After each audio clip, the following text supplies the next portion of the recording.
Hello, world. Good morning, namaste, and Nisam Bulavinaka from Sydney, Australia. I am Sashi Singh, and welcome to Sashi Singh's Talking Point. In episode 21 of Sashi Singh's Talking Point program today, we see the return of our chief guest, Mr. Mahendra Chaudhry, leader of the Fiji Labour Party and former Prime Minister of Fiji. In a no-holds-barred one-on-one interview with Mr. Chaudhry, we will discuss the current election campaign, discuss two specific provisions of the Fiji Electoral Act, look at Fiji's current debt crisis and the issue of poverty, discuss FICAC and its investigations against politicians, find out about union rights in Fiji, discuss the transition of power in the event of a change of government, talk about the Fiji Labour Party, and a lot more in today's program, episode 21. As we begin, may I please request, as always, that if you can, please share the SSTP page on your own timelines so that we may share the interview with Mr. Chaudhry with as many interested people as possible. To ensure that you receive instant notifications for all future programs, please like the SSTP page and follow us too. If you're joining us for the very first time, a big welcome to you, to our regulars, our milestone followers, and our top fans. Welcome back. I hope you enjoy this afternoon's program as well. Welcome to the Thinking People's program, Sashi Singh's Talking Point, live on Facebook and on YouTube. As always, we begin today's program, episode 21, with a warm welcome to our regular contributor, former Fiji TV journalist Nikhil Singh, to tell us of the key happenings of the political week in Fiji and Australia. Nikhil, welcome to SSTP and a very good morning to you.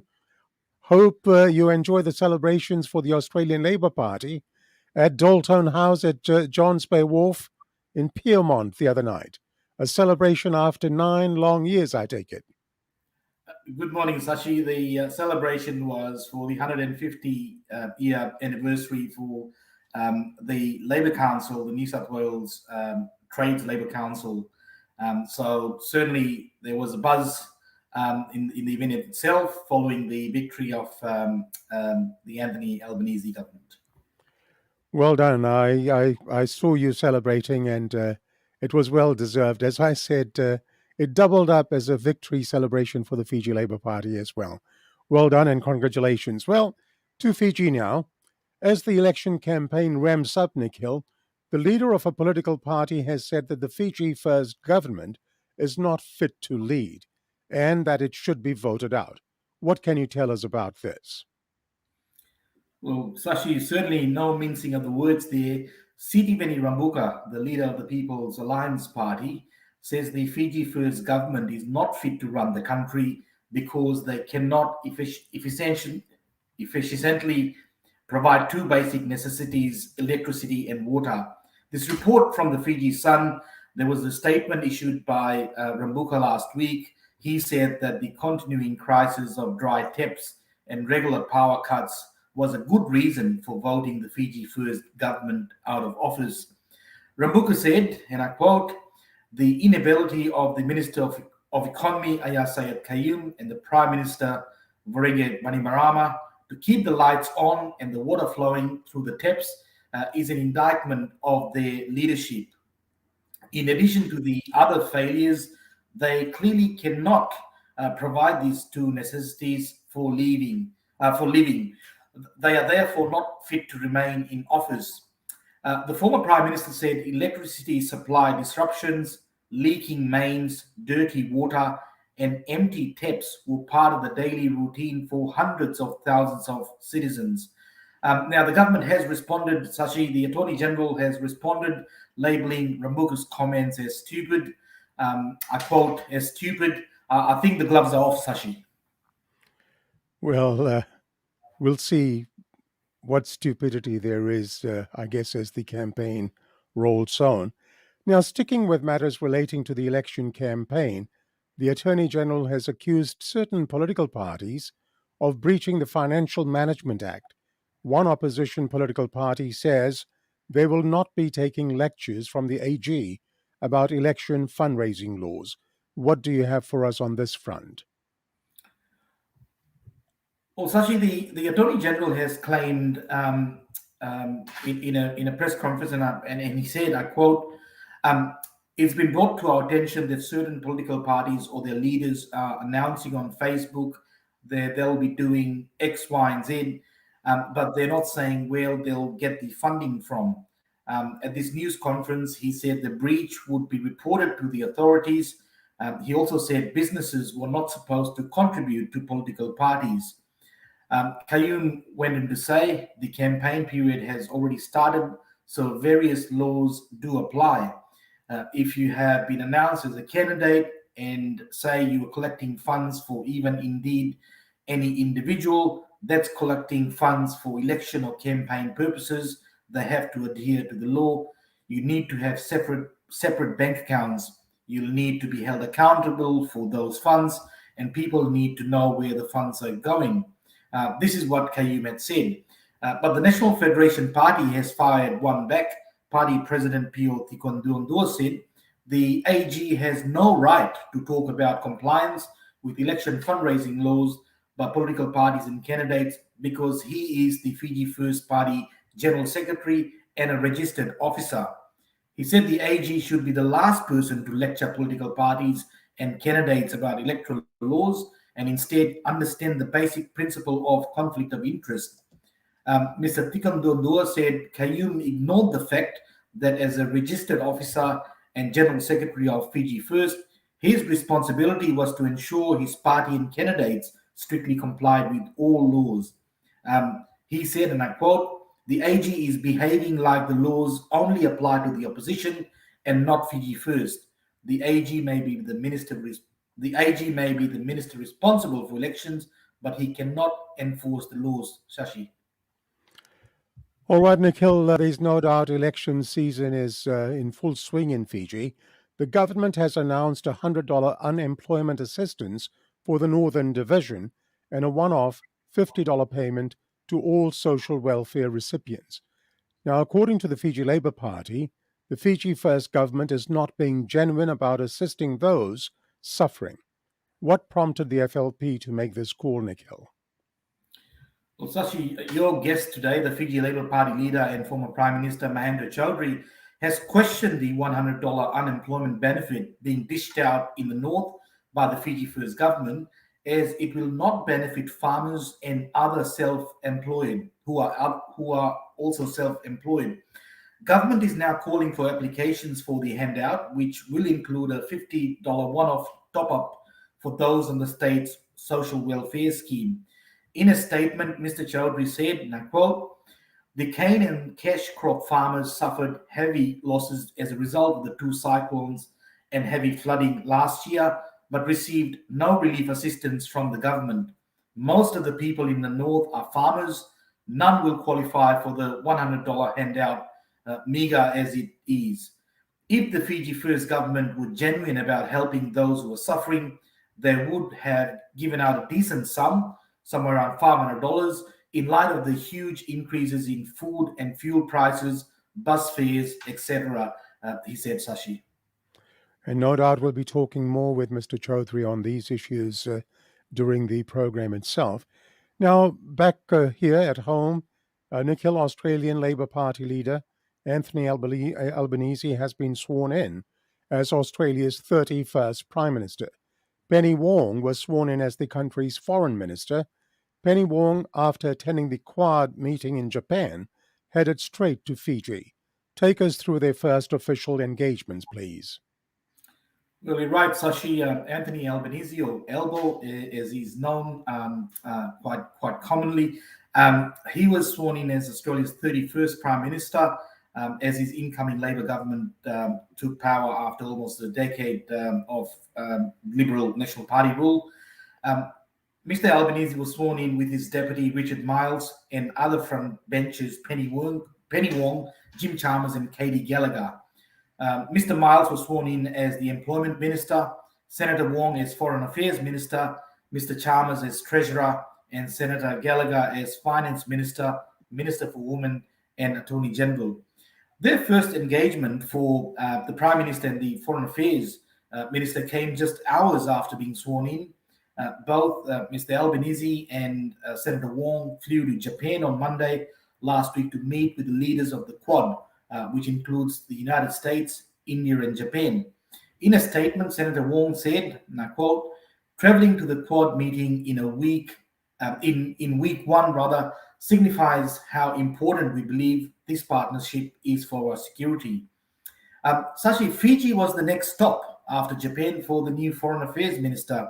In a government statement, Senator Wong's visit reaffirms the solidarity of our Pacific family to collectively address the unprecedented challenges and build a stronger future and achieve shared aspirations, including climate actions, oceans conservation, defense, security, and economic resilience, women, youth empowerment, education, health, and many other areas of importance. It will unfold new opportunities to boost the Australian assistance to support Fiji's pandemic recovery and deepen defence and maritime cooperation. In another development, Sashi, Fiji Village reported that the new Australian government is working on a change that will allow people working on a longer visa to bring their families to Australia with them. I believe this refers to the Pacific Mobility Labour Scheme, Sashi, where we have had hundreds of workers coming from the Pacific Islands, including Fiji. And if they're here on a longer term visa, then there is talks about allowing these workers to bring their families with them. This was highlighted by Senator Penny Wong while speaking to Fijians selected to go and work in Australia, Sashi. And Nikhil, before we wrap up, do you have an update on the Australian election results? As I understand, some seats are still too close to call. Well, Sashi, if we just look at the two major parties, so far the Australian Labor Party has got 75 seats. The Liberal National Coalition has 57 seats. ALP will need to cross 76 if it is to avoid a minority government. Now, election analysts predict Labor will cross 76. The seats either that are currently either in doubt or too close to call include the seats like Gilmore in New South Wales, where the former New South Wales Liberals Transport Minister Andrew Constance is slightly ahead of the incumbent Fiona Phillips. And he was on a check this morning, Sashi, he was just ahead by about 240 votes. So currently the count for the postal ballots are ongoing, and it could be days before we know the results in the seat of Gilmore. The other seat of interest is the seat of Deakin in Victoria, held by Michael Suka, who was the Assistant Treasurer in the Morrison government. He is ahead in the count by about 600 votes. Then we have the seat of McNamara in Victoria again. This is the one that election analysts are predicting is likely to go to Labor, which will see the party attaining majority. Labor's Josh Burns leads by an estimated 19,878 votes at the moment. So still a few more days to go, Sashi, before results are finalized. All right.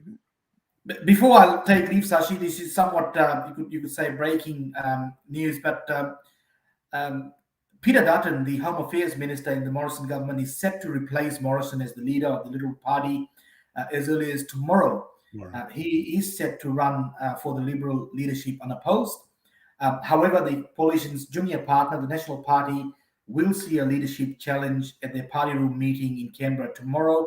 National's deputy leader and former Agriculture Minister David Littleproud is challenging Barnaby Joyce for the party leadership. Interesting times ahead. As early as tomorrow, we should know what the leadership of the National Liberal Party shapes up to be. Nikhil, thank you very much for your contribution today. As always, very nicely presented. We look forward to seeing you in the next program. Certainly hope you can join us for the remainder of the program as well. Certainly will stick around, Sashi. Thank you. Thank you. You are watching Sashi Singh's Talking Point on Facebook Live. We ask the questions that Fijians all over the world want answers to. Fijians want to know. Please like and follow the SSTP page if you have not done so. I have an important announcement to share with our viewers. Sashi Singh's talking point, SSTP, recognizes that questioning, constructive arguments, and opinions are part of conversation, but posts with aggressive, personal attacks, profanity, name-calling, swearing, defamatory in nature, and/or threatening will be removed immediately, and offenders will be blocked from taking part in any other SSTP program. So let's observe these rules and enjoy the program. There's always one or two about who use profanity, who use swear words on the program. If you do so, you'll be instantly removed, and we will not have you back on the program. So let's abide by the rules. Let's be respectful to each other. Let's have our opinions, and we can all differ with opinions, but yet respect opinions of other people's as well. Thank you for that. And now it's time to meet our chief guest on SSTP, a gentleman and a politician who really needs no introduction. Mr. Mahendra Chaudhry is the leader of the Fiji Labour Party and a former Prime Minister of Fiji who was deposed in the coup d'etat of 2000. Mr. Chaudhry, good morning from Sydney, Australia, and a very good afternoon to you in Fiji, sir. Good day, Shashi, and good day, Nikhil. Nice to see you on the screen after a long time. Well, Mr. Chaudhry, thank you for accepting my invitation to make your second appearance on SSTP. How have you been keeping, sir? Been keeping rather busy these days. As you know, campaign has begun, and so it's toing and froing throughout the country, meeting people, setting up things and all that. So it's been a bit hectic, but I'm all right, thank you. And before we get into the main topics, and I hope you don't mind me saying this, you've now reached the age of 80 years, and by all accounts, you are still going strong. And as I've said to people, you're as feisty as ever. What do you contribute your good health and feistiness in the political arena to, Mr. Chaudhry? Well, first of all, one has to look after himself or herself. Health is very important, and if you are good in health, then only you should enter politics. A lot of people have given me that advice that if you want to continue, you must look after yourself, and I've done that. And of course, the situation in Fiji has been unstable for a long, long time, Shashi, as you know. Yes. Fiji hasn't come right since 1987. Mm-hmm. And this is what has prolonged my stay in Fiji politics, because there is so much wrong. We could be such a happy country if we are governed right, and this hasn't happened. And this is what has kept me going and kept many others going.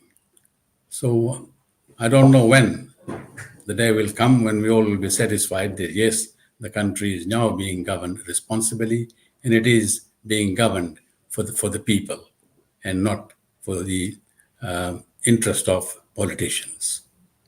Well said. And let me say, I stated your years, 80. You certainly don't look like it, Mr. Chaudhry. Thank you. As I said, you're still firing on all cylinders. Congratulations on that. Well, we have a lot to discuss with you today, and I guess let's get straight to our discussion on things that matter to Fijians. Let us begin with issues in relation to the forthcoming elections. As you mentioned, campaigning has now officially begun. How free are the political parties to campaign openly? Are there any limitations that a political party has to be wary of, Mr. Chaudhry? Well, campaigning has begun, and parties have been campaigning fairly openly, I should say. There are no restrictions on meetings, but there are other forms of restrictions, for instance, on party funds, etc., which are quite unreasonable, I believe, because conditions are being now laid down by the Attorney General, which really are ludicrous, to say the least. And I don't know why these new rules are now being brought in, because they were not there in 2014 or 2018. But this time, amendments have been made to the electoral legislation last year, and they are very restrictive in nature. And also, new rules are coming up, as you mentioned, about the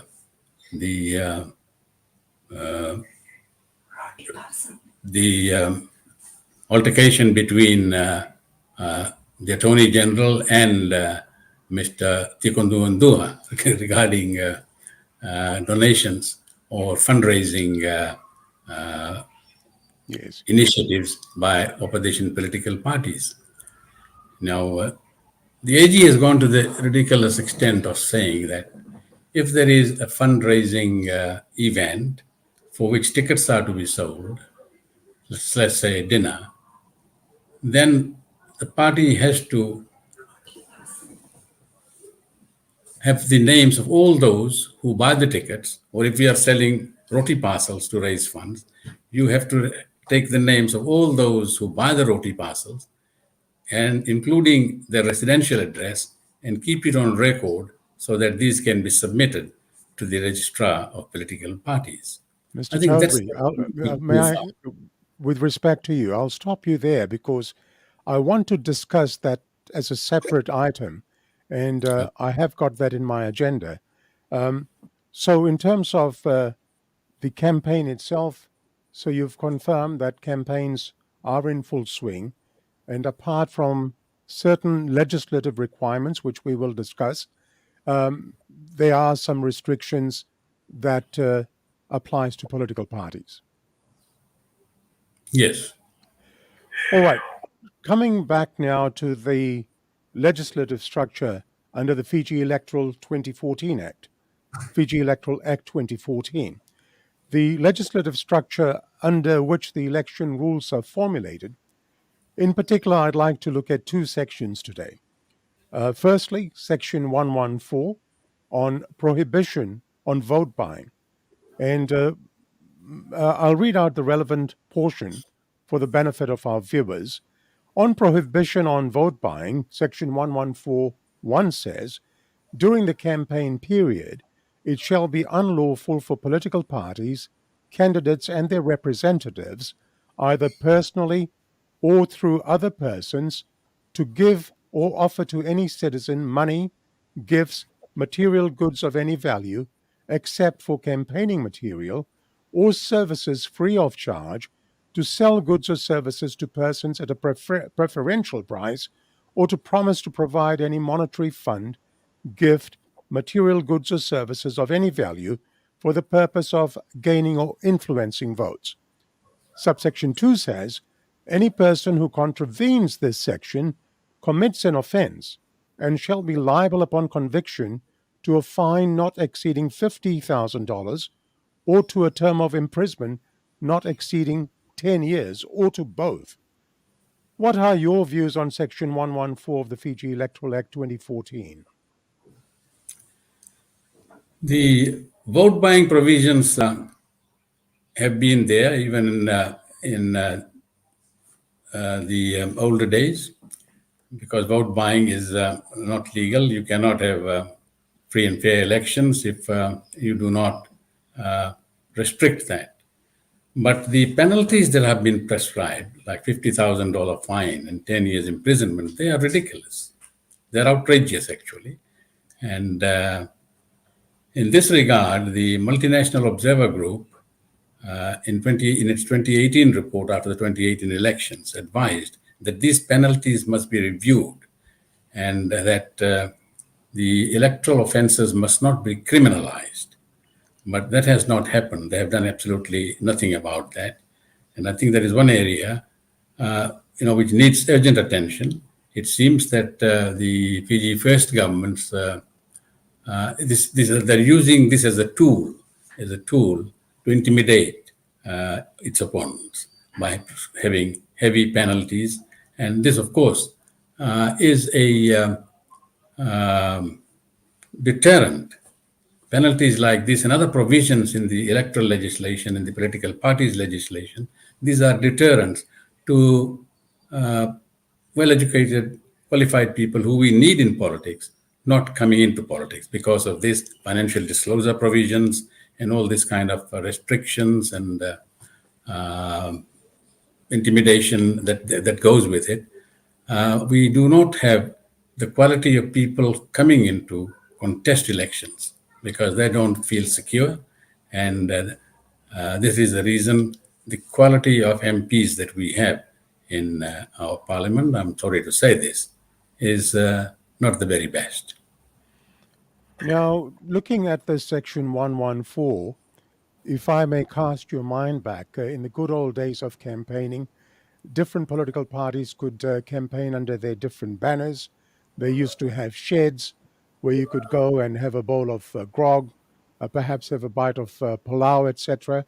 Now, if anything of that nature was done, that may be construed as vote buying under this legislation. Would I be correct in that assumption? Indeed, yes. You'd be correct. And political parties also assisted voters in the past to get to the polling stations. A lot of them have to be assisted, particularly the poor and people who are living in remote areas and all that. And all political parties were free to transport their voters. But you can't do that now. That would be regarded as influencing the person or vote buying.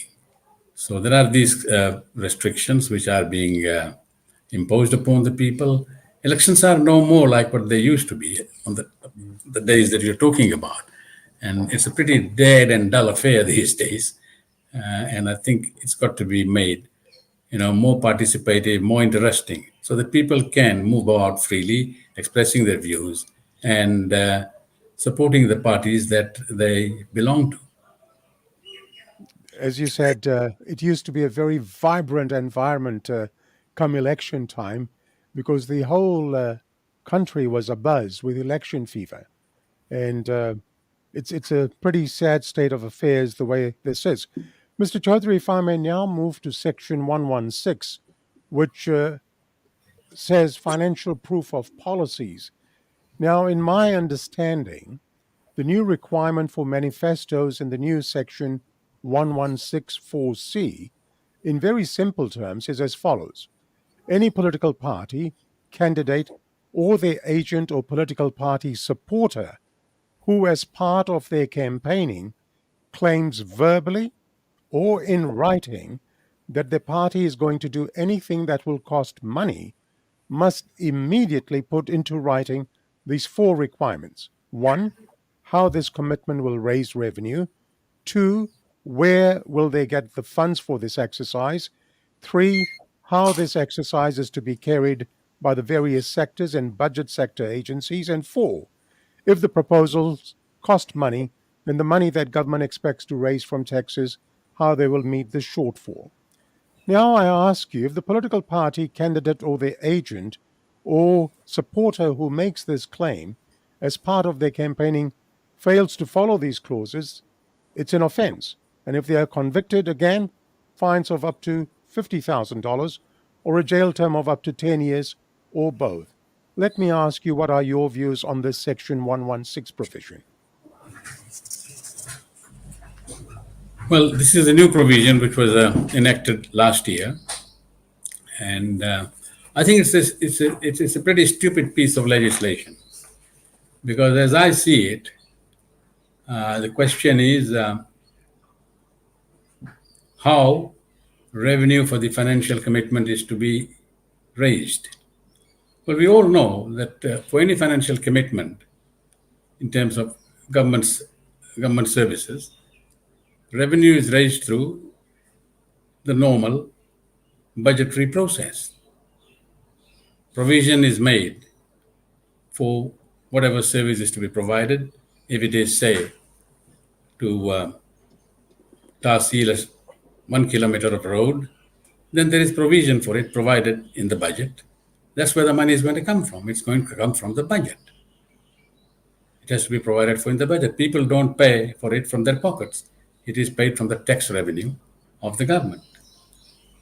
The second requirement is how expenditure for the financial commitment is to be made. Again, through the normal budgetary process. Through the normal budgetary process, it will be allocated to an expenditure head in the budget. And then how expenditure is to be allocated to different centers, the different centers and budget center agencies. Again, that there are processes in the government accounting system to do all this. It's a normal budgetary process and budgetary accounting. And if expenditure exceeds revenue, where will the deficit be financed from? Again, it will be financed in the normal way, financed from borrowings or from grants or whatever it is. And so I don't see any need for this piece of legislation. It is just there, again, as another tool of the Fiji First government to intimidate the opposition, to make it more difficult for them to bring in laws of this nature to deter them from presenting their manifestos in a free manner. So this is more or less, terrorizing the people. This is what how I would put it, because these acts are acts of terrorism. That's how I see them. When you say that you're going to go to jail for 10 years, or you'll be fined $50,000 for not telling us where you're going to raise the money from. As Minister for Economy, you should know that all government expenditure is through the budget itself, through the consolidated fund. So why bring in this legislation and criminalize this thing sort of? We cannot have free and fair elections with this kind of legislation on the books. I totally agree. Now, the minister responsible for elections, Ayase Kayum, and you touched on that in your opening delivery, says that every dollar collected by a candidate or political party during a fundraiser must be accounted for, and the money needs to be kept in a separate bank account. He has said that political parties have been seen announcing what they will be doing, but are not saying where they will get the funding from. So much so, as you mentioned, I understand the minister has allegedly stated that even if a roti parcel is sold to raise funds, the details of the person buying the roti parcel has to be recorded. Let me ask you whether you think this sort of accountability is, one, over the top, and two, who do you think is going to police this type of breach? Who will be the judge, the jury, and the executioner? Of course, these are questions which remain unanswered. And to impose a requirement of this nature is simply insane in my view. Because if a party is having an event to raise funds, the party will be accounting for it to its members. It will have to bring its proceeds from such an event in its books of accounts. And these will be audited, because every party is required to present audited accounts to the Register of Political Parties. Yes. So these are matters which are incorporated in there.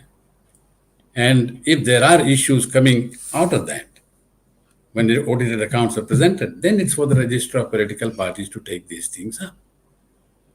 But to lay down conditions or rules of this type is simply intimidating people. And I think, again,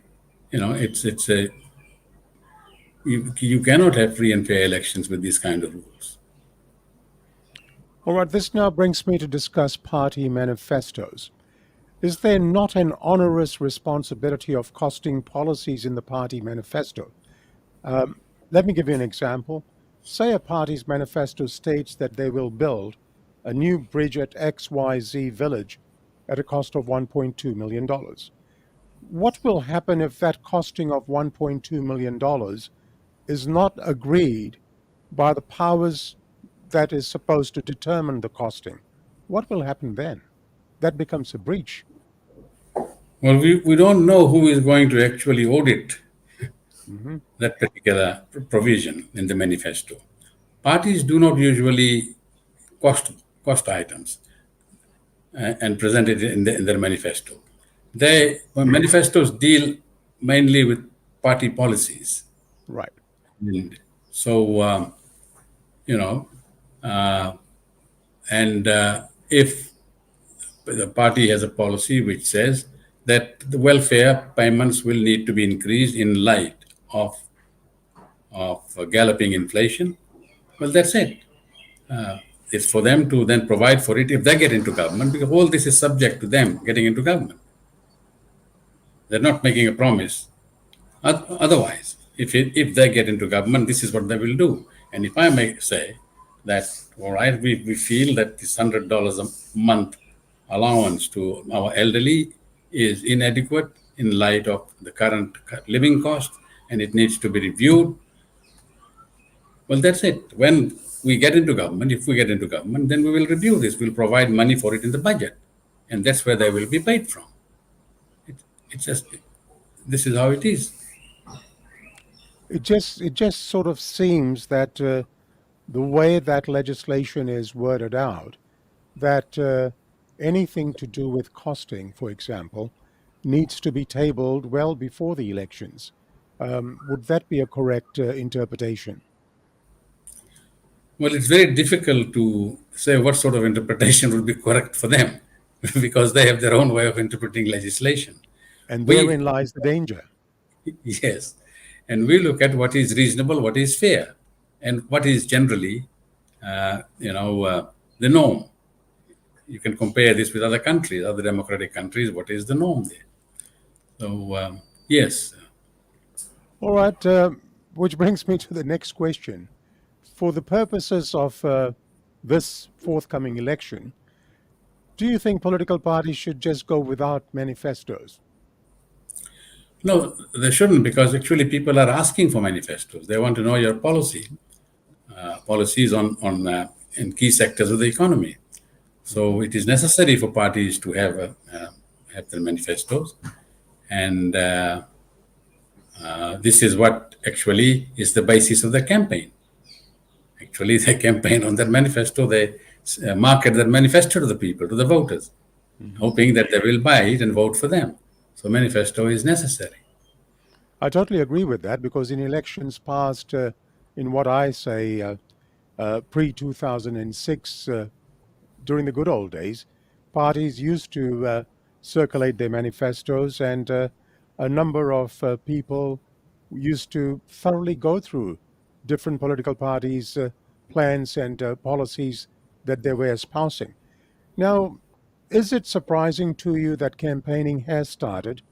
The legislative requirements of Section, for example, 116 is already enacted, and still we don't know any independent authority that's going to do the policing work. Yes, it is, indeed. We have also taken this matter to court. We have challenged this legislation in court. The action is pending in the High Court. Fiji Labour Party and Unity Fiji Party are the litigants. So we have questioned this legislation, and we have petitioned the court to have it set aside. So I can't say much on this at the moment. I appreciate that. Yeah, it's in court, so we'll leave that there. Now, looking at election campaign rules, Mr. Chaudhry, particularly the section that says parties do not mislead voters, engage in unlawful activities, vote buying and bribing in order to manipulate or win support. Has there been such activities taking place in the past? Do you think that this particular legislation was needed? Well, as I had said earlier, this is a standard provision which is made to deter vote buying. It is an offence to influence people by giving inducement. So provision of this nature, I've checked this out. We also had that in the 1998 Electoral Act. It is a provision which is there, which is a fair provision. But how it is going to be enforced or monitored is where I think our concern should be. And we should also see that it is being administered evenly across the board. a level playing field, fairly. Not that a party in the opposition is subjected to harsher restrictions and scrutiny than the government, which just simply says whatever it has to say, and there is no monitoring, no scrutiny of that. When you talk about a level playing field, it certainly doesn't seem to exist because under the current government, it's so easy to go and hand out, for example, a dozen sewing machines, to go out and hand out a number of freebies. And that's counted maybe like government assistance. But on the other side, it's election campaign time, and that could easily also be seen as possibly vote buying. What's your comments on that? Yes, you're quite right.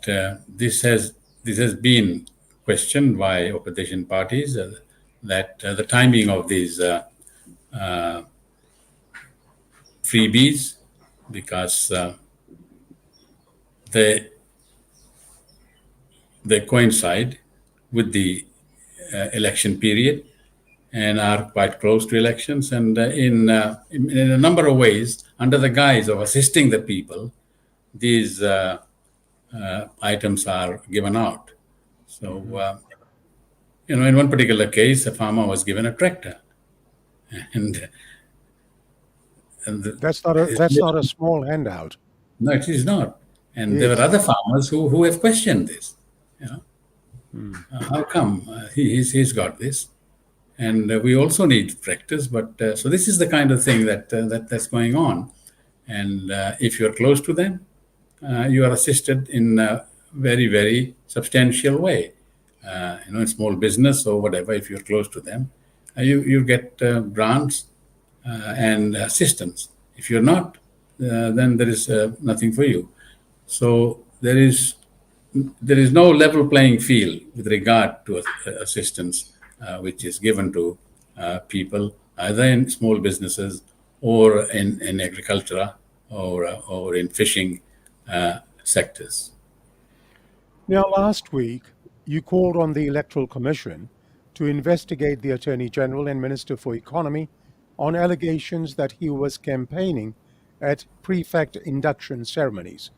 You have been quoted as saying that, and I quote, school management committees pointed out that they have been specifically instructed by the Education Ministry not to allow politicians, particularly those from the opposition, to address school gathering, end of quote.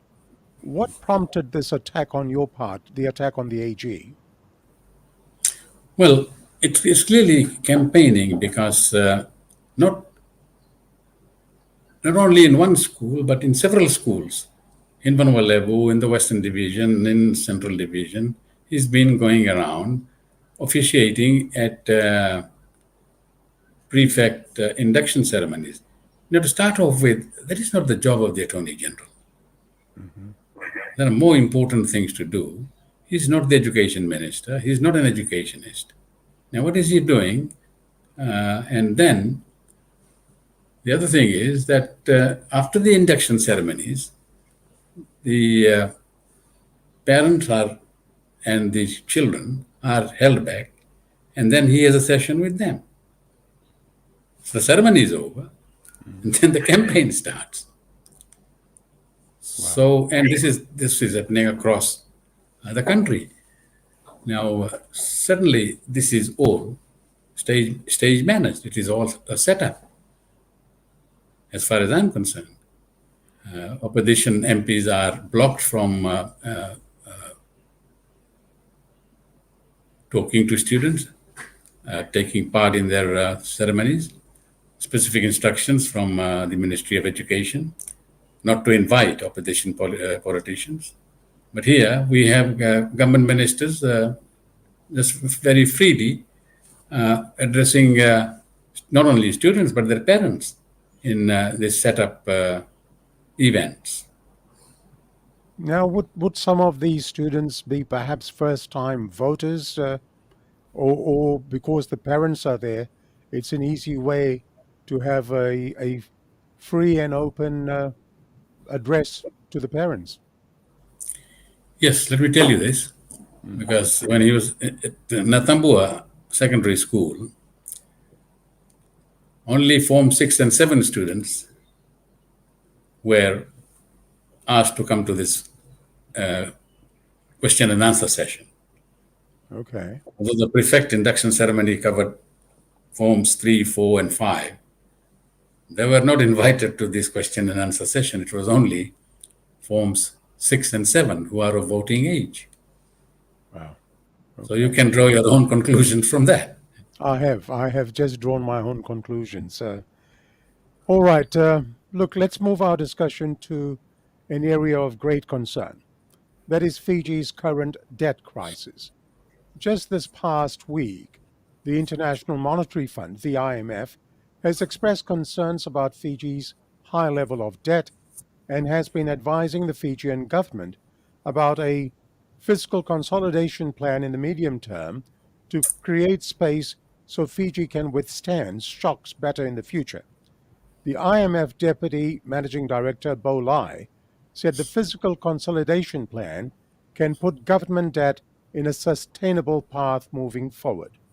Let me ask you, please, to give me your analysis of the debt crisis in Fiji. How bad is the situation in reality? The situation is pretty grim. We have a huge debt now, nearing 9 billion. And this problem has been there from before the pandemic.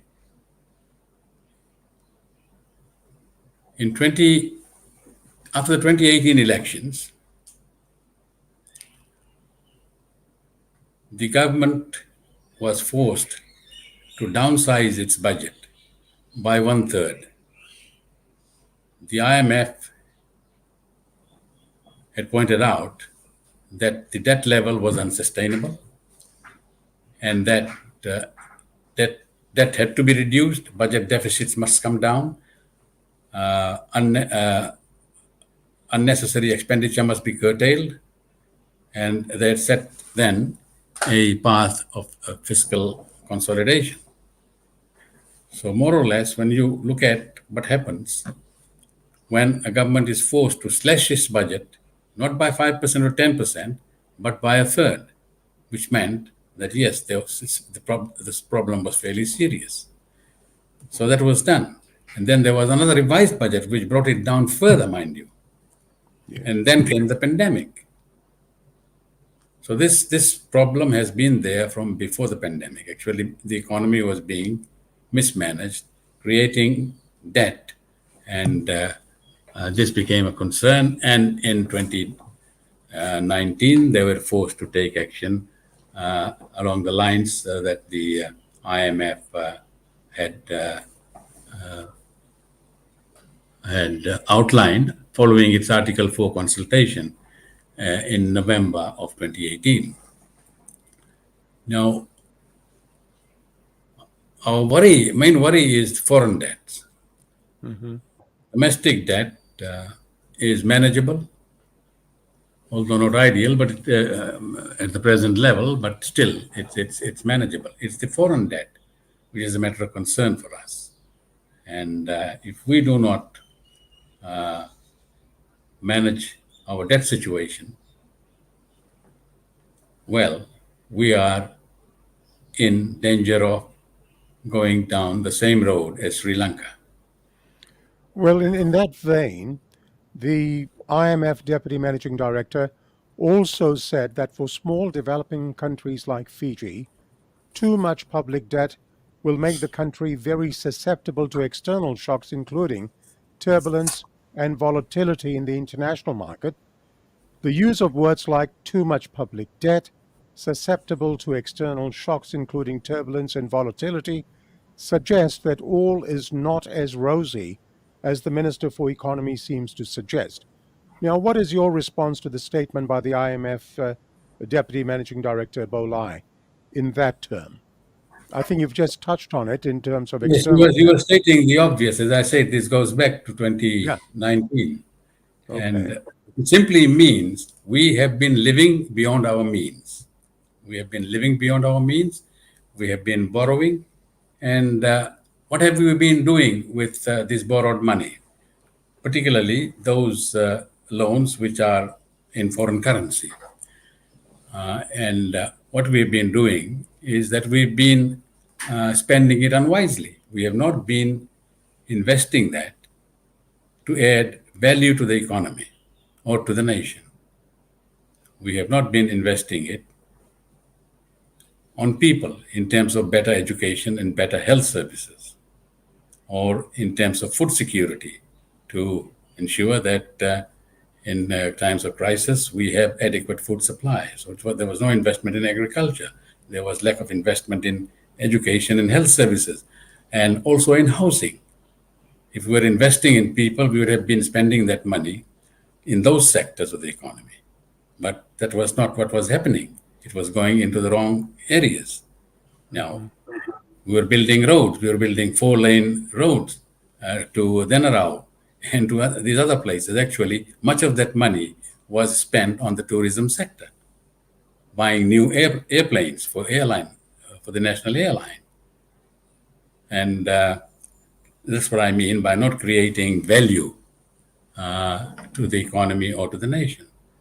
And that's why when the tourism sector came to a standstill following the pandemic, we were in a hell of a bind. We didn't know what to do. And then we suddenly started talking about agriculture. But had you been investing in agriculture, in the rural sector, in the resource-based sectors, we wouldn't have had this problem as acute as it is today. So too much money was borrowed, spent in the wrong areas, and we are in this mess. Now, the other thing is that all this money is parked there in our foreign reserves, these foreign loans that have come. The Attorney General or the Economy Minister, he keeps switching his portfolios. I think I'll call him the Economy Minister.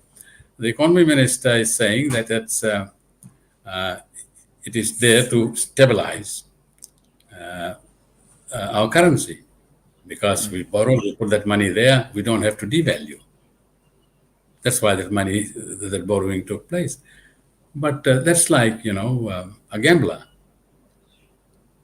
You gamble until you've lost everything. For how long will you prop up your foreign reserves like that? And so this is the problem. And now we are in a situation where we have to keep borrowing. We were somewhat fortunate that we had grant assistance, budgetary grant assistance from the governments of Australia and New Zealand. Yes. Had that not happened, we would have been in dire straits. And this is the first time in the history of this country that we had to have budgetary support. Now, Mr. Chaudhry, you were seen as an astute finance minister. Let me ask you this. The current Minister for Economy calls it smart borrowing. What is your analysis of smart borrowing as has been espoused by him? Is there anything such as smart borrowing when you look at such high levels of debt?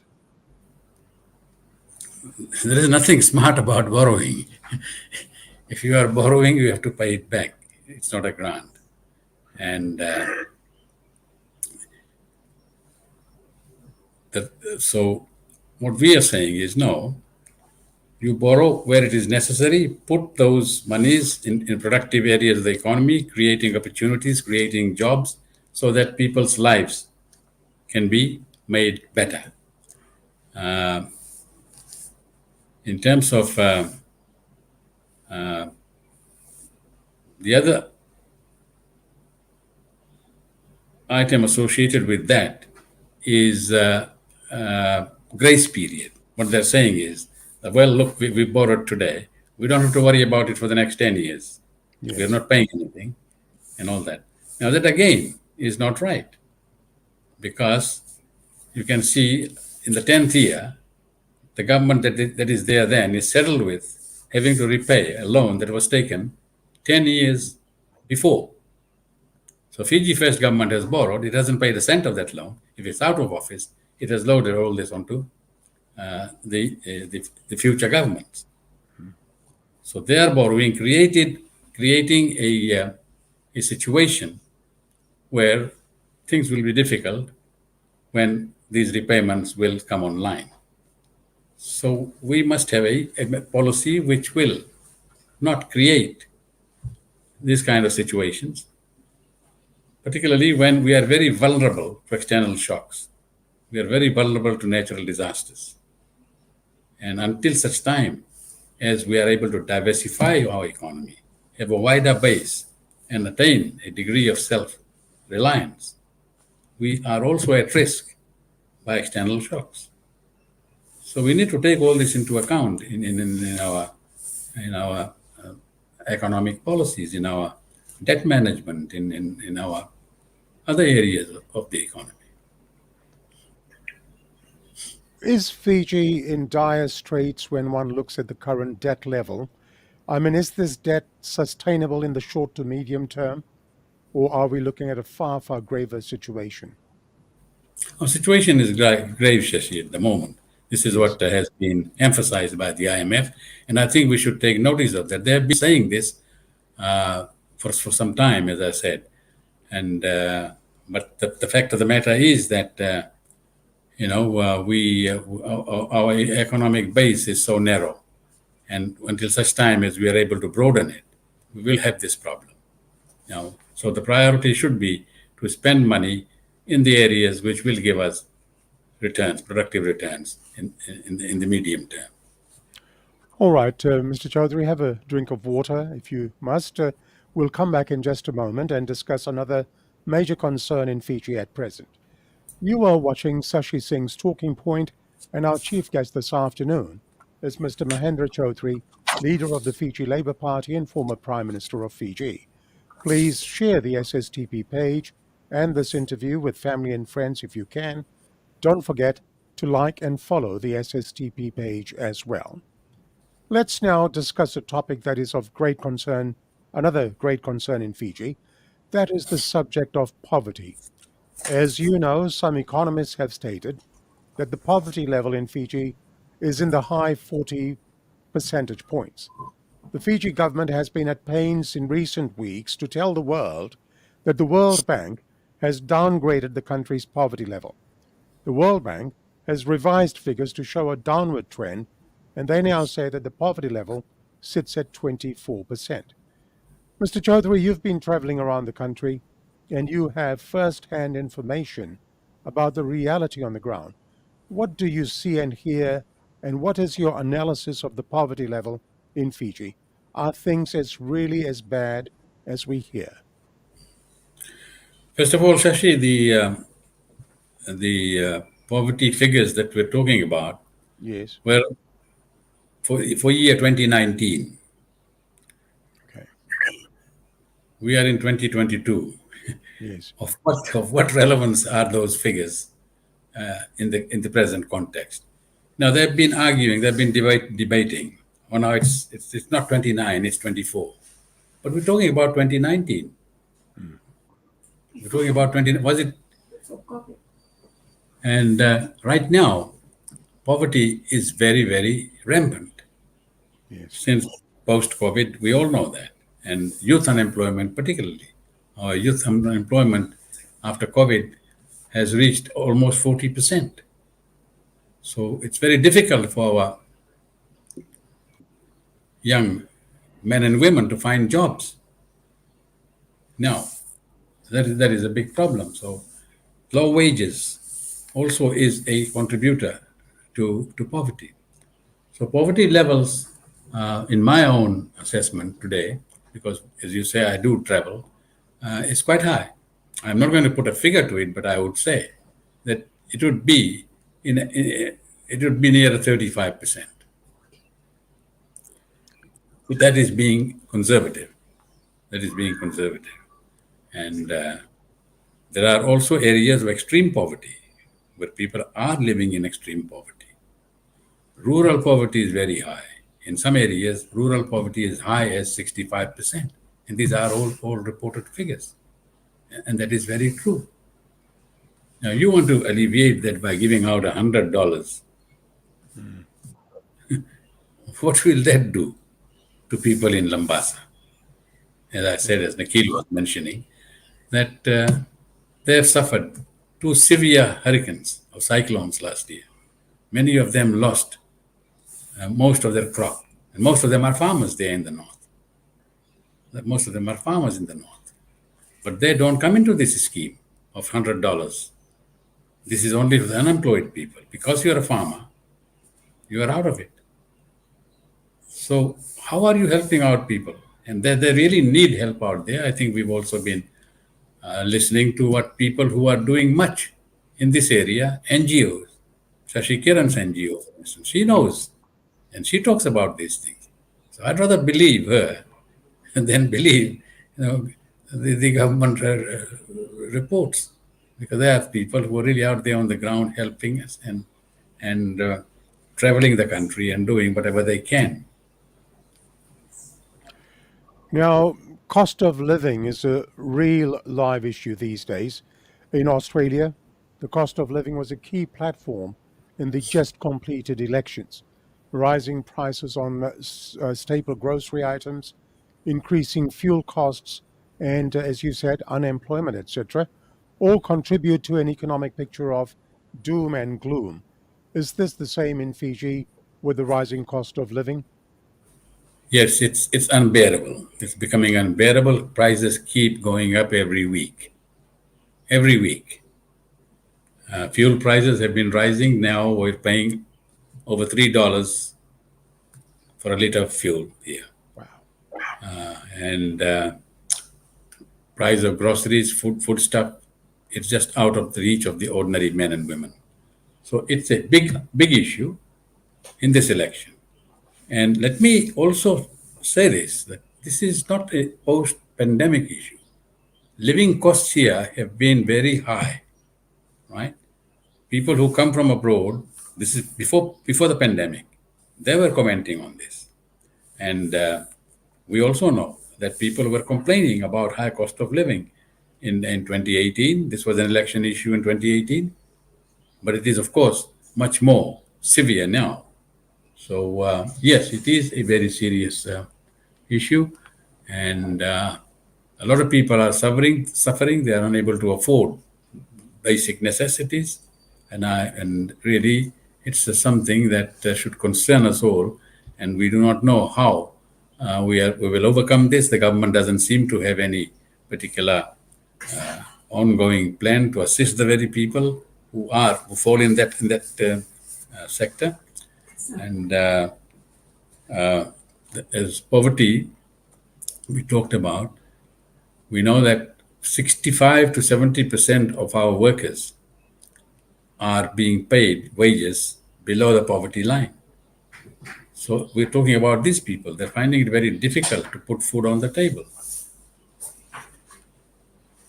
All right, now, how does one fix this dilemma? I mean, it's a crisis out there. How does one fix it, Mr. Chaudhry?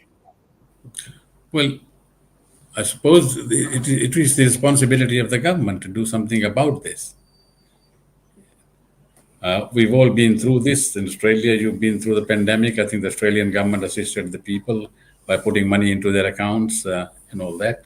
I think it is necessary here for the government to take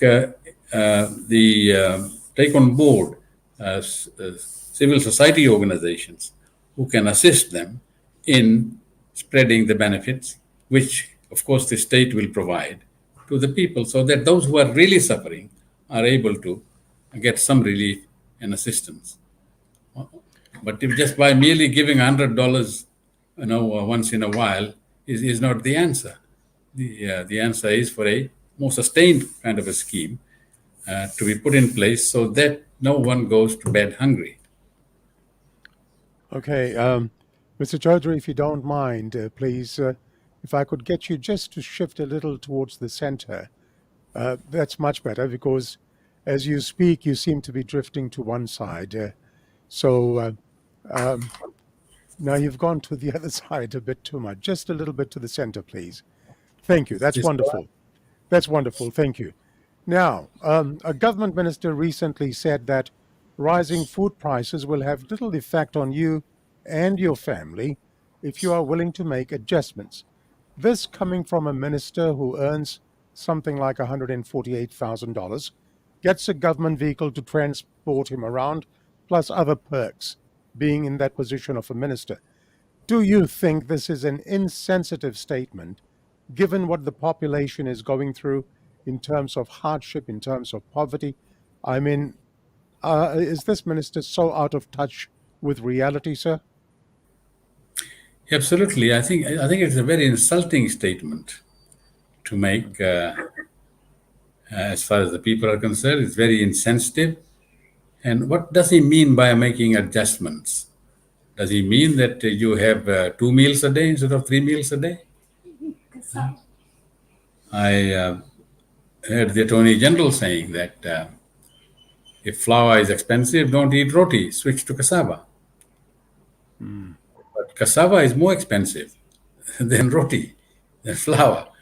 Yes, it is more expensive because you get a little heap for $5 or $10. So that is not the answer. How do you make these adjustments? People have to feed their children. They must have nutritious meals to avoid being sick and to be able to send their children to school.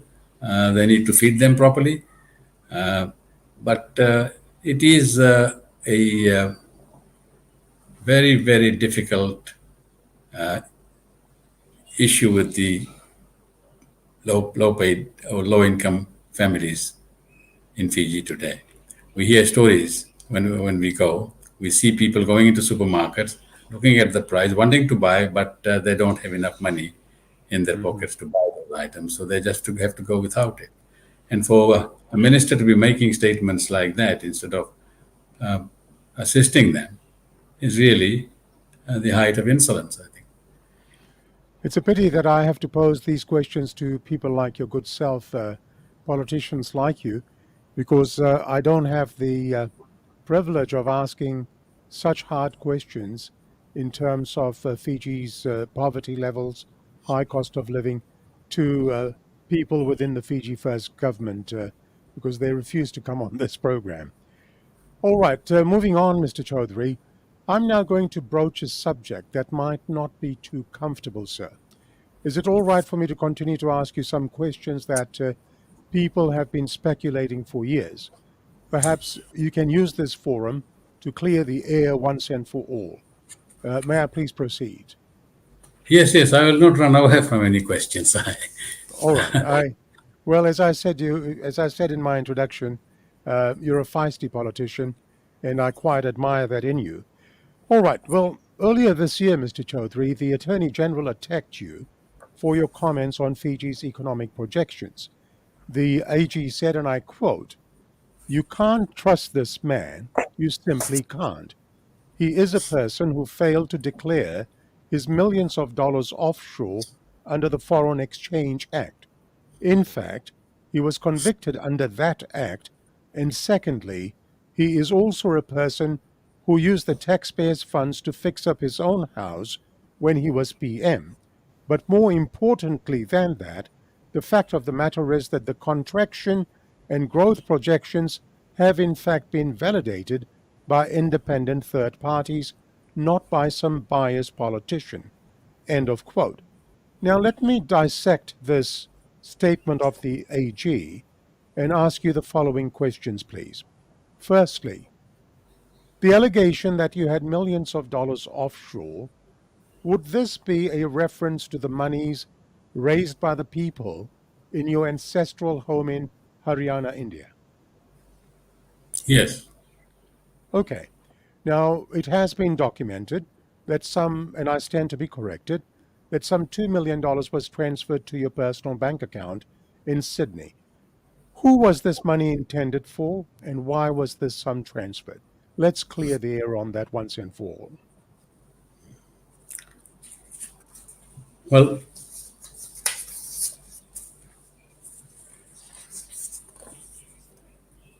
this money was put into my Australian bank account. It was less than 2 million, with about 1.5 million Okay. Australian dollars. And I have a letter here from the Ministry of External Affairs of the Government of India Okay. about money, and I'll read it to you from that. Please. It is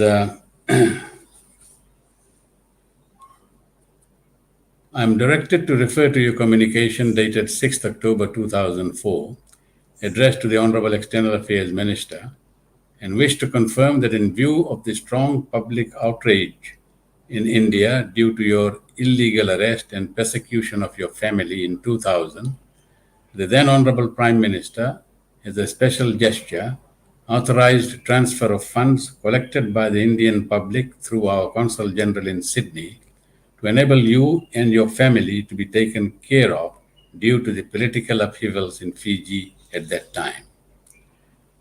As I happen to be the Consul General of India in Sydney from June 1995 to March 2001, I am personally aware of the whole background of the funds as deposited into your account by the Consulate General of India in Sydney.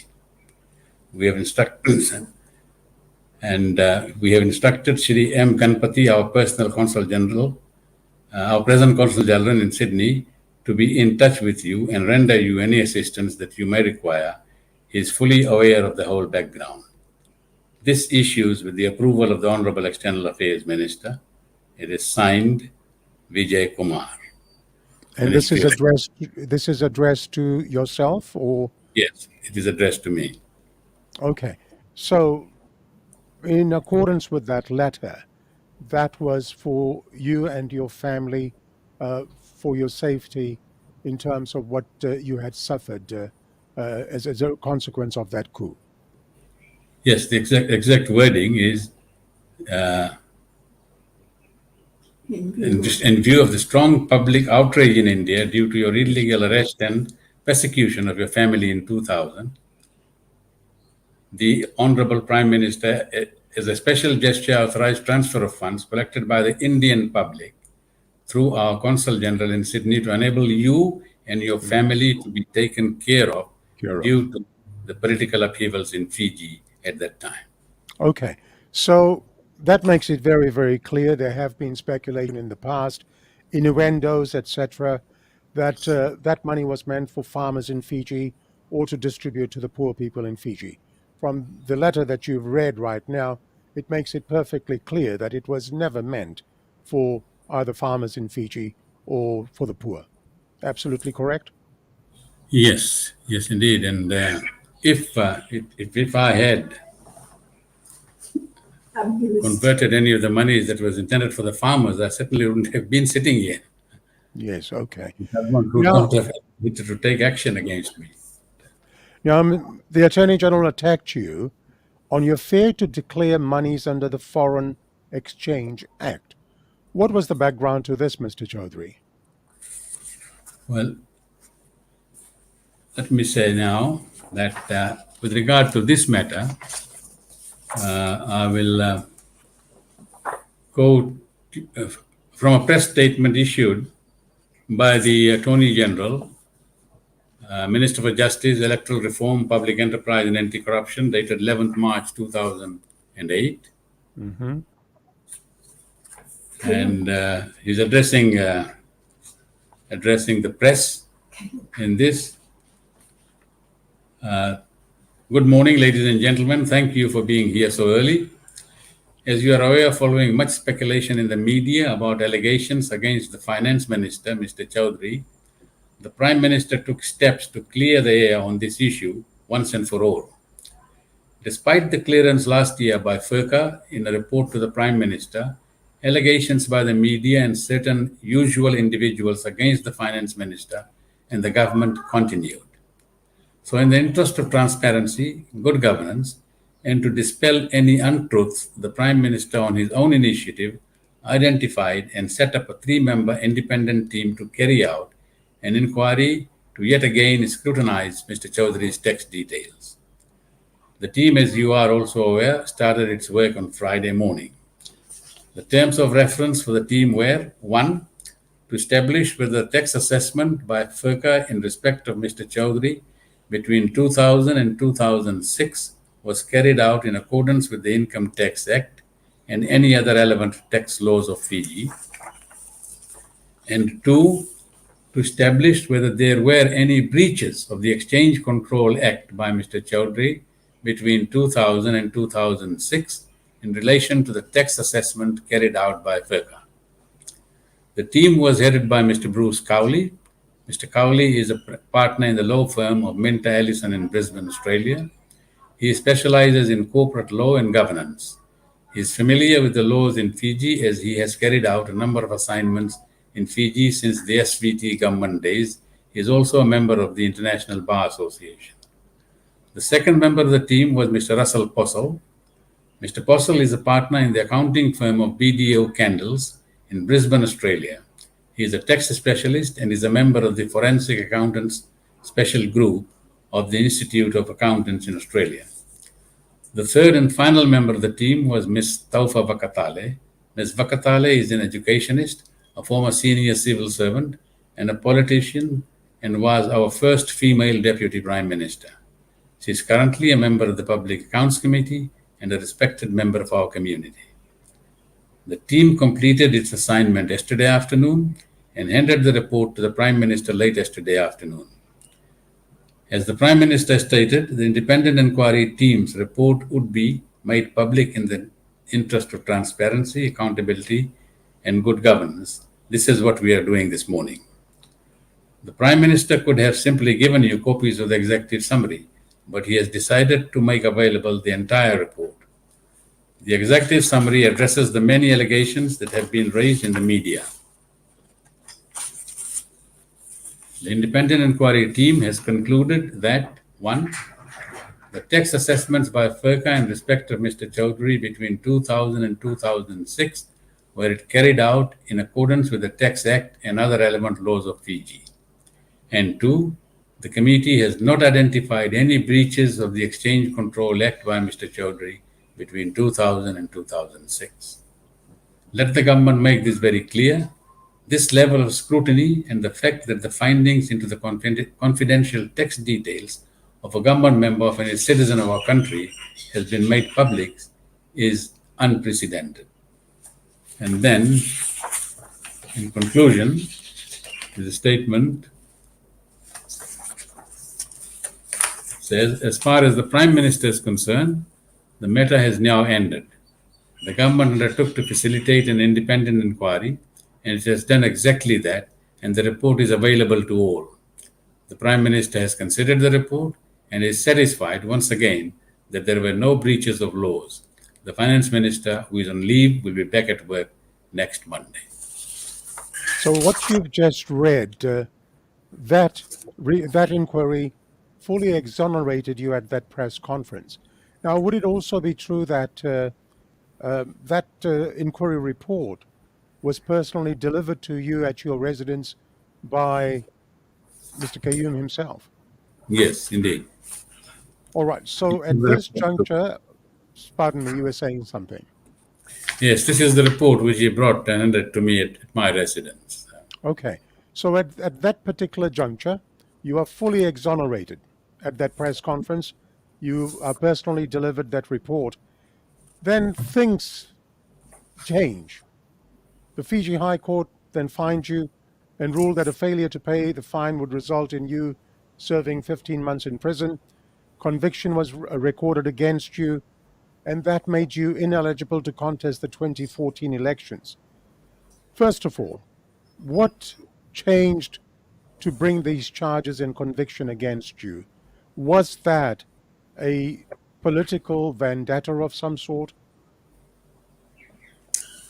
Well, I had some disagreement with members of the government in 2000, not all, but some, in 2008 over an issue.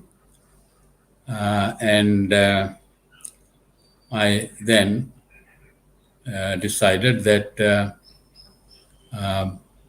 things were not as I had imagined, because You will perhaps remember that after the 2006 coup, there was an agreement to hold elections within 2 years. And election was promised for April 2009. There was an undertaking by the government of Fiji to have elections in 2009. And when this didn't happen, before that actually, the Prime Minister had written to all the cabinet ministers that elections will be held in April, and all those who are wishing to contest the elections must resign at least 6 months before the anticipated date of election.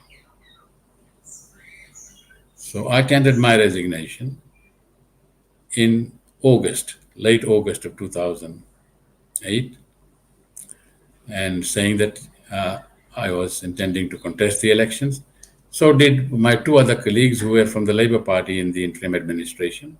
They also tendered their resignations. And when in 2009, elections didn't take place, when the Prime Minister abrogated the Constitution as a result of having lost the case which Mr. Garse had filed against him on the issue of unconstitutionality and illegality of the coup. When he lost that appeal, they decided to abrogate the Constitution and impose military rule to abrogate the Constitution. After that, we issued statements, we condemned the action, and we became very vocal in our fight to restore democracy and to push for elections as promised. So there was a fallout between us. This is 2009. And then in July 2010, I was charged by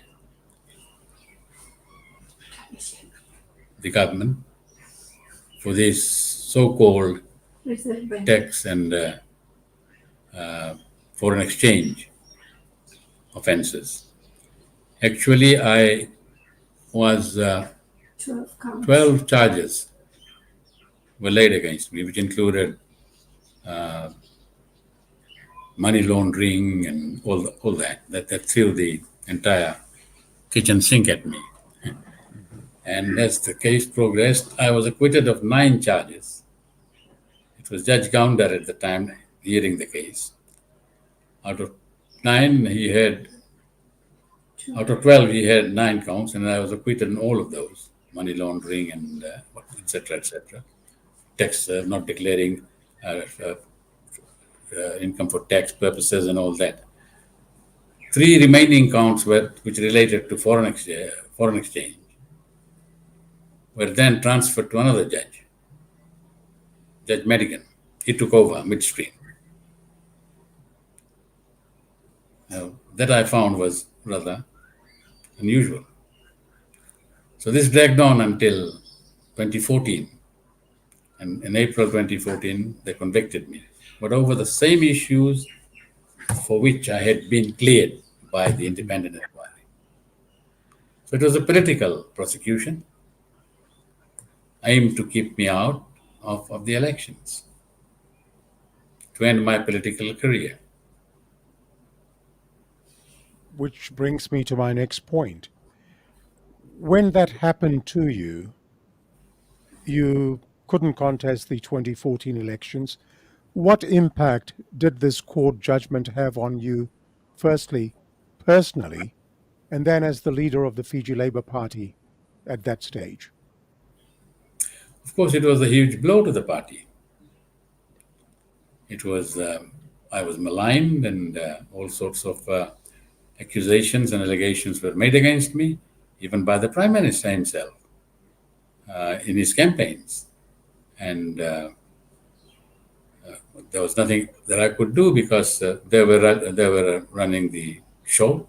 They could say whatever they wanted to say about anybody. Nobody could touch them, and they went maligning me. And as a result, of course, I couldn't contest. So the party had a leadership vacuum, and this was so close to the election, my conviction. And the party, of course, didn't do well. We couldn't make the threshold. There was another reason to it because there was a split in the party with the PDP, the formation of the PDP, the People's Democratic Party, which took away votes from Labour. And if you added those two votes, Labour would have made the threshold. So for these reasons, of course, the party suffered. And this continued into 2018 elections as well.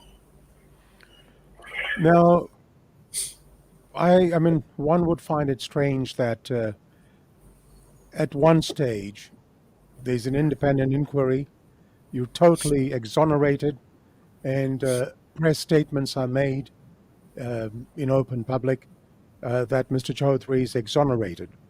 And then a couple of years after that, you're charged on 12 counts. You're then convicted, and then obviously, as Judge Madigan said, fined and given an option of either jail term or paying a fine. Now, the Attorney General's attack on you also said that you used taxpayers' funds to fix up your own house when you were PM. I understand that you chose to remain in your own home when you became the Prime Minister. And correct me if I'm wrong here, Mr. Chaudhry, the repairs to your home, I believe I've read in the past, was in the vicinity of some $40,000. Would that figure be correct first? I think it was around $28,000. 28, okay. As I said, I stand to be corrected. Now, that was an attack, it's a personal attack on you, implying that, you've had repairs done to your home. Now, number one, how do you defend such an attack? And what sort of repairs took place in your home?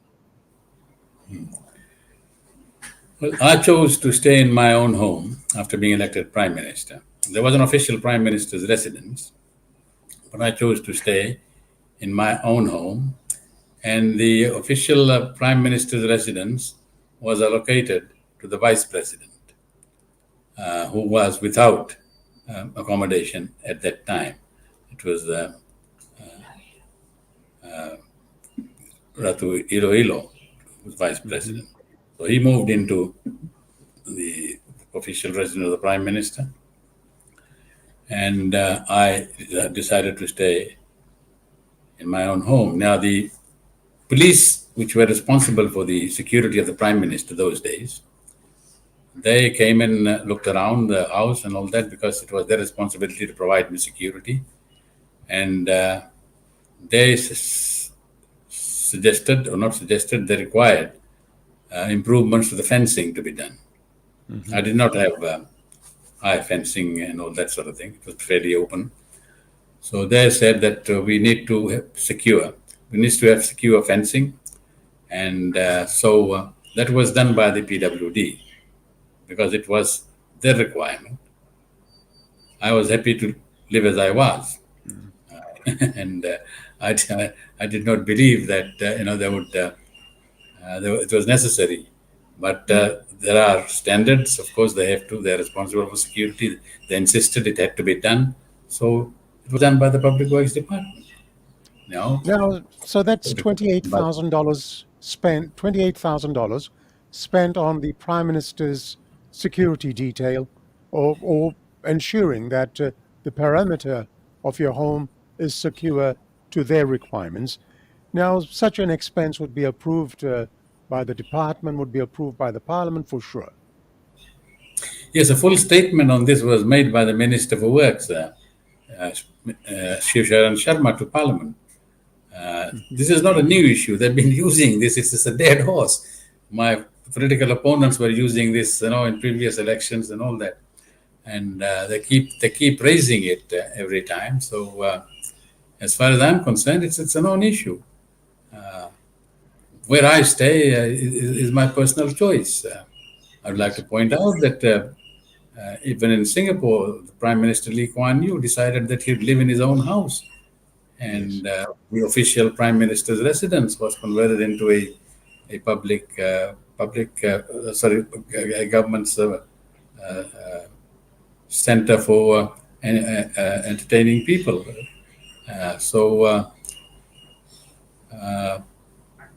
This is just nitpicking, and I would like to remind the Attorney General to consider how much the state or the public are spending on his security today, him and his Prime Minister's security.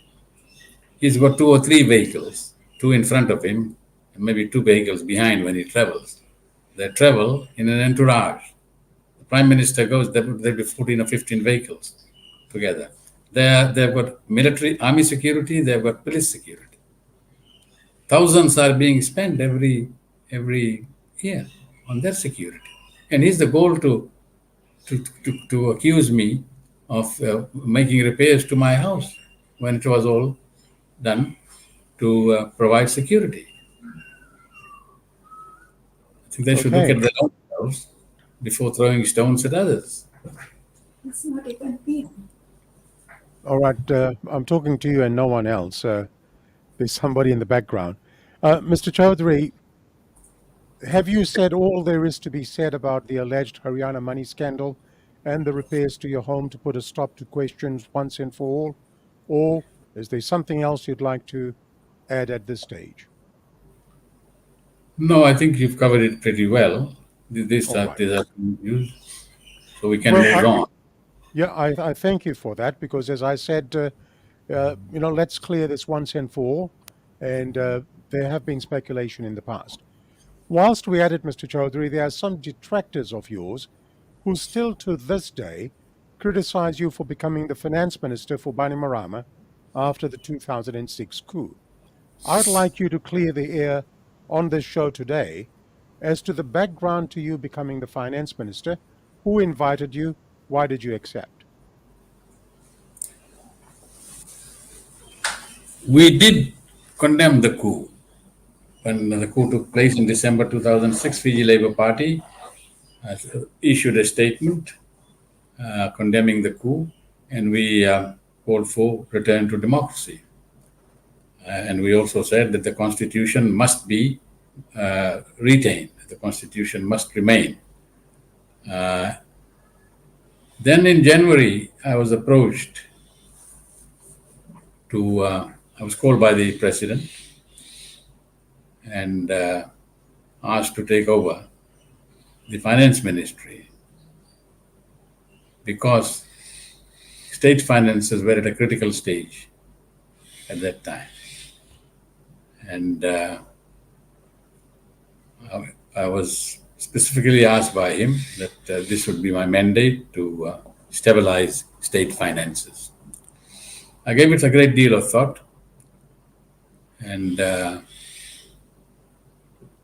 said it will be done so long as the constitution is maintained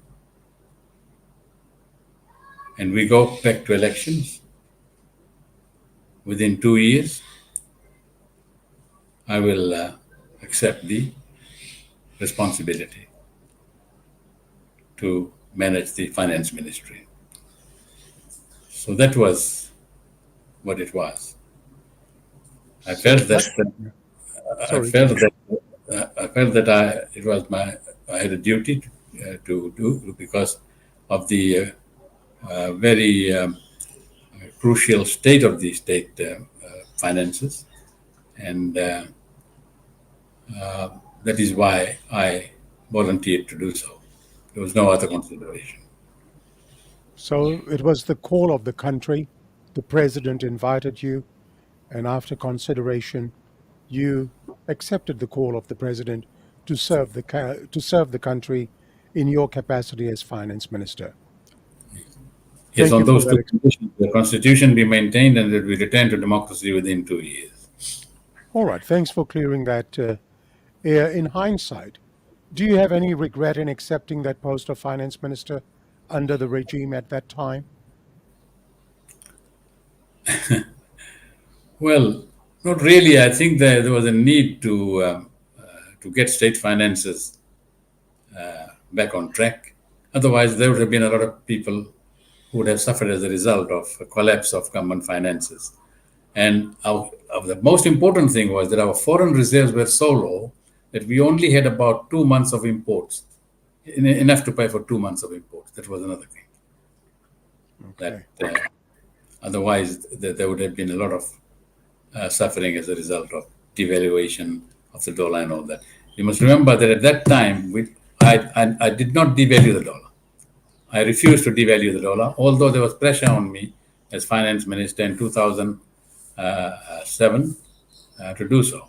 Pressure from IMF and the others. But I said no, and we did not do that. All right. Well, thanks for clearing the air in terms of those questions, Mr. Chaudhry. Have a break. You are watching Sashi Singh's Talking Point, and our chief guest this afternoon is Mr. Mahendra Chaudhry, leader of the Fiji Labour Party and former Prime Minister of Fiji. Please share this SSTP page and this interview with family and friends if you can. Don't forget to like and follow the page as well. Now, let us look at last Monday's headlines, Mr. Chaudhry, in the government-controlled Fiji Sun, which said, Saneem lodges FICAC report against Narumbe Chaudhry. This complaint by the supervisor of elections to FICAC against you and Mr. Narumbe is in regards to allegations made on fraudulent payment of checks to the former chairperson of the Electoral Commission. The supervisor of elections said that there was no evidence provided by you and Mr. Narumbe to support your allegations apart from what he termed hearsay evidence. He said that you both had breached Section 13B of the FICAC Act, as you knowingly made false reports and misled FICAC officers by giving false information, statement, and false accusations to the supervisor of elections and the former EC chair. How seriously are you taking this complaint? Well, FICAC hasn't come to me about this complaint. I am unaware of this complaint because there's been absolutely no mention of this or anyone from FICAC seeing me about this complaint. So I don't know what Mr. Saneem is trying to put across to the Fiji Sun, but this is an old issue. It happened some 3 or 4 months back, and he did give it publicity then, but since I have not been approached by FICAC on this issue, I have just put it aside. All right, well, I'll leave that aside as well because it's no point talking about a matter that you haven't been formally informed about. Now, whilst on the subject of FICAC, what are your views on the powers of FICAC and the FICAC Corruption Court? Well, the Corruption Court, I think we issued a statement after it was announced that the government had amended the legislation to create this special court. We said this is not necessary. The normal court process was there, which was dealing with the situation. Why have a special court for this sort of thing? It just wasn't right in a democracy to be creating courts for special purposes outside of the mainstream court system. As far as the powers of FICAC are concerned, it's been there since 2007. It was created in 2007 by statute. One of the things that we always criticized it about was that there was a full-time commissioner was not appointed. Right from 2007, it was not until this year that appointment was made to the commissioner of FICAC. There was a deputy commissioner who was running the show all these years. And there is public perception that FICAC was specially created to target the opponents of the government, that they were working for the government to harass and to to create problems for opposition politicians, that this was an instrument that was being used by the government. All right. Now, there's a person trying to access my studio. Rajneel, I've got Mr. Chaudhry on. He's got the link, and we're getting rid of you. Please do not log back in again because it's disturbing the broadcast here. So whoever Rajneel is, do not enter the studio. I've already got Mr. Chaudhry, and I don't need you entering the studio. Pardon me for that, Mr. Chaudhry. Now, let me raise the subject of media and freedom of expression in Fiji. Do you think responsible journalism is still being practiced in Fiji? By some organizations, I would say that we have mainstream media, we have 2 radio stations. One of them is practicing responsible journalism. The other is a government mouthpiece. We have 2 newspapers. It's the same story there. One is a responsible newspaper, reporting fairly, giving opportunity to those who are being questioned, the right to reply.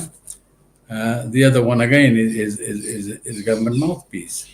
So that is the situation with regard to responsible journalism. Okay.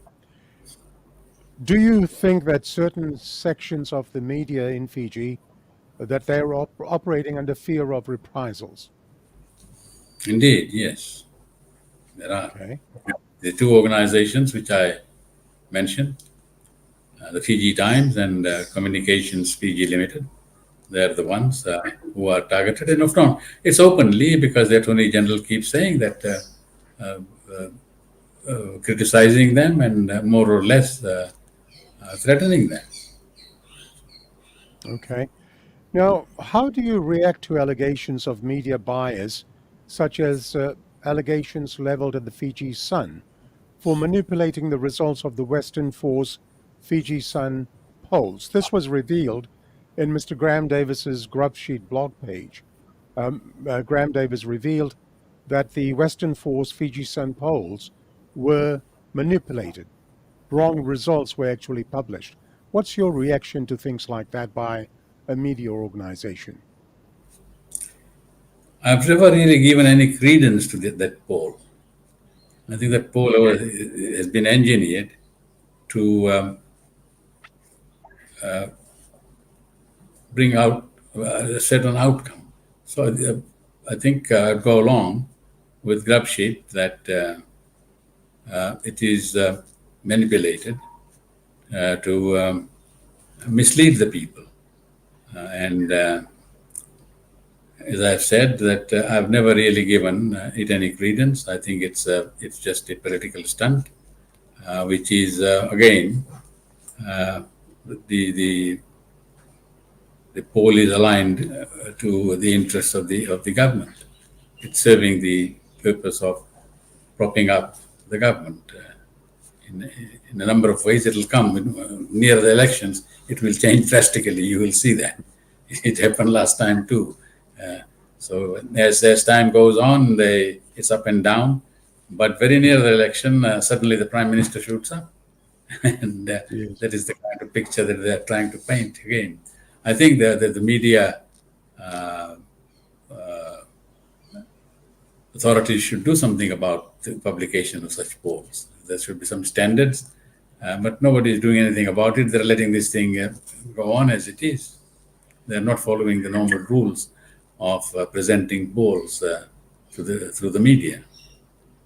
At this stage, I do miss the Tablet polls that used to be conducted. That seemed to be a fair account of polling and the results. Mr. Chaudhry, if I may ask you, what are your thoughts on the role of media and social media platforms to hold truth to power? As you'd realize, social media these days expose the real harsh truth in the public domain, well before most media organizations can get to the story. I think, yes, role of the social media is very important, because a lot of things don't end up in the media, which you can glean from the social media. And of course, you've got to, there are also people who are in the social media. You've got to take what they put out with a pinch of salt. But the mainstream media itself, I think, should be doing a lot more in terms of investigative journalism. Now, that is not happening. That is not happening. Largely, we find that they wait for statements to be issued, and then they build on that. There's a lot happening in the country, but this is not reported on. Largely, the focus is on government seminars, conferences, visit of dignitaries, an official opening here, an official opening there. This is the sort of news that gets prominence in some of the media organizations, in some of the media outlets. But as I said, I've named the two that are doing this work.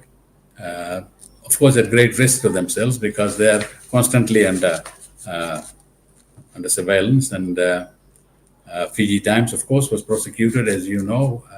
Yes. That dragged on for a long time, and eventually they won the case. But I think the appeal is still out there by the government. That has not been finalized. If I may be wrong, I don't know.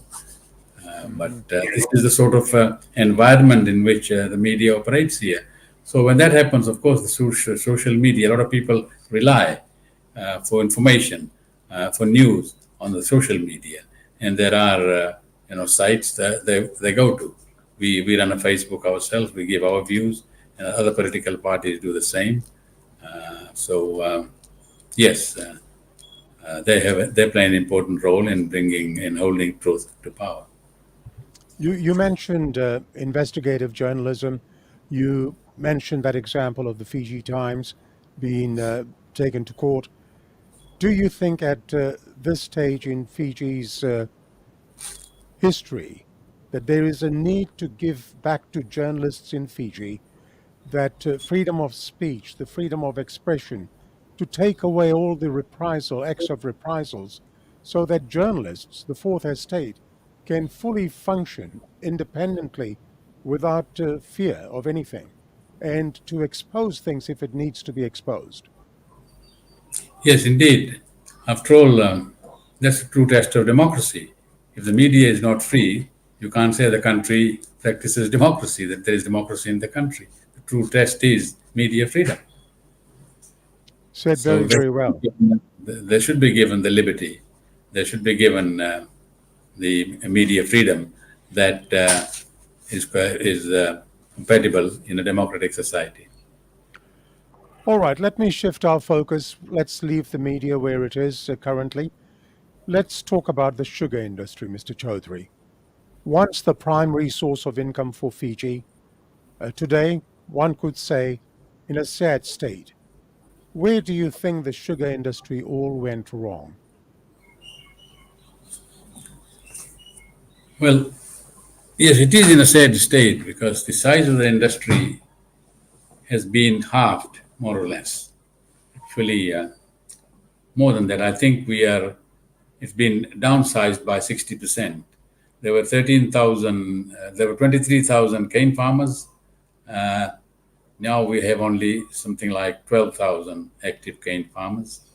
We're producing upwards of, in 2006, upwards of 3 million tons of cane. Today we are down to 1.6 or 1.7 million. So you can see how the industry has shrunk. Now, as a result of this, we noticed that there was a direct link between the decline in the sugar industry and the rise in rural poverty. So that is one effect, and there are a number of reasons why we are in this present state with regard to sugar industry. Because going back into history, sugar was always regarded as a bipartisan issue in Parliament. There was was a special select committee of Parliament which looked after sugar industry because of its importance to the economy and to rural development. Now, all those institutions which were created by the Sugar Industry Act of 1984, tripartite institutions within the industry, where the farmers, the government, and the millers oversaw the industry. There were institutions within that, like the Sugar Commission of Fiji, the Sugarcane Growers Council, and the Mill Area Committee, the Sugar Marketing Company. On these, the representatives of the growers as well as the millers sat. But in 2010, for some reason, Prime Minister Bainimarama, who had by then taken over the sugar industry, decided to dismantle all these institutions. They sacked the elected Growers Council, they sacked they disbanded the Sugar Commission, they closed the Sugar Marketing Company. So they started running the entire industry by themselves, FSC and the government. Growers' councillors were no longer there, so farmers didn't have a voice.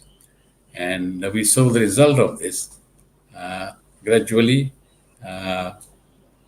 the milling efficiencies were dropping, cane yield was dropping, and farmers were leaving. They felt frustrated. Nobody was listening to them. And this is the situation today. It is an industry which is still very important for us because it still looks after some 20% of our people, directly or indirectly. And it is important to maintain it because we don't have a substitute for that industry just now. We don't have a substitute. If sugar industry is closed, what would be produced in the land that will be vacated? What? So it will also have an impact on the landowners. We've seen where land has been reserved and production did not continue, all that land has reverted to bush.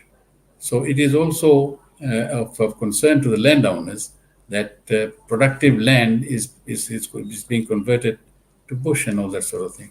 Now, we have made several submissions. We've asked for all industry conference because this industry has been going down and down. It's on a downward slide. It is not recovering. This government has been trying for the last 10 years to get to 2 million tons of cane a year. That hasn't happened in 10 years. So it is not interested, it seems, in maintaining the industry or in moving it up. Now, Reki Mill, Penang Mill was closed down. It had an impact on the people there. And the towns of Ba, Tavua, and Ra, and Lambasa are dependent on the sugar industry. The whole economy in those areas is dependent on sugar industry. And until such time as we get back to involving all the stakeholders, the mill workers, the farmers, and the millers together, and bring back those institutions which have been dismantled, I can't see the industry recovering. More and more people are living. Things are very different now. They are very different now. The cost of production, harvesting, and transportation, they've all risen very high. The price of sugar in the world market is not very high. So the return to the farmer here, because they are smallholders, the return to the farmer here is not attractive enough to retain them in the industry. I agree that there are subsidies which the government is providing, but even with that, the answer is to diversify the industry, and that can be done so that there is regular income coming to the cane farmers, aside from income from cane, which takes something like 15 months before they get all their money back. Mm-hmm. So there are a number of things that needs to be done, but this is not being done. It's just FSC and the Sugar Ministry who are in complete control of this industry. And I think things are not looking good for it at all. as I put it. Thanks for that detailed analysis of the current situation of the sugar industry. What are some real significant steps that an incoming government could take to rejuvenate the sugar industry? Or do you think the sugar industry is still a viable proposition for Fiji, or is it a lost cause now? It is not a lost cause. I think it is still has a place, but we have to have strategies in place which will make it an attractive area for farmers to go into or to continue farming. And diversification is the key. I've been saying that for some time. We have to decide how many tons of cane are we going to produce. If it is 2 million tons a time, where is this going to be produced? For instance, I see the growth area between Ba and Ra. This is the area because from Lautoka to Sigatoka, this is largely tourism areas, industry, tourism, and all that. So land is not all that available there. Farming land is going into tourism or into industries or other kind of development. The growth area is between Ba and Ra and Lambasa. So you need to say we will grow 2 million tons of cane coming out of these areas. You need to put a mill in Ra, and you need to replace some of these mills, which are old mills like Ba Mill and Lambasa. And you may need another mill in Lambasa because of the distances involved. There will need to be investment. There will need to be investment into this before you see the results.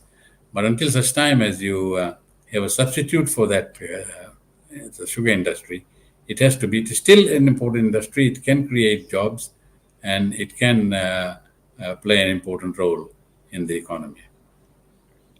Thank you. Now, I'm going to ask you a question. I'm not too sure whether or how you can respond to this. Now, in February 2019, the Prime Minister, Frank Bainimarama, confirmed in Parliament that investigations on the former Chief Executive Officer of the Fiji Sugar Corporation, Abdul Khan, was still ongoing. Do you know whether this investigation has been wrapped up, or is it still ongoing, Mr. Chaudhry? Do you know anything about this? No, actually, I was the one who dug this out. Mm-hmm. And we wrote to the Prime Minister. I wrote that as General Secretary of the National Farmers Union, drawing to his attention the commissions which Mr. Khan was allegedly paid, which were being deposited directly into his bank account in New Zealand, and these commissions were paid by people from whom the Fiji Sugar Corporation was buying mill machinery, etc. Mm-hmm. The Prime Minister's office, the Prime Minister's permanent secretary, have both confirmed that this was being investigated by FICAC, and this is going back some time. I think this was in 2017 that I raised this.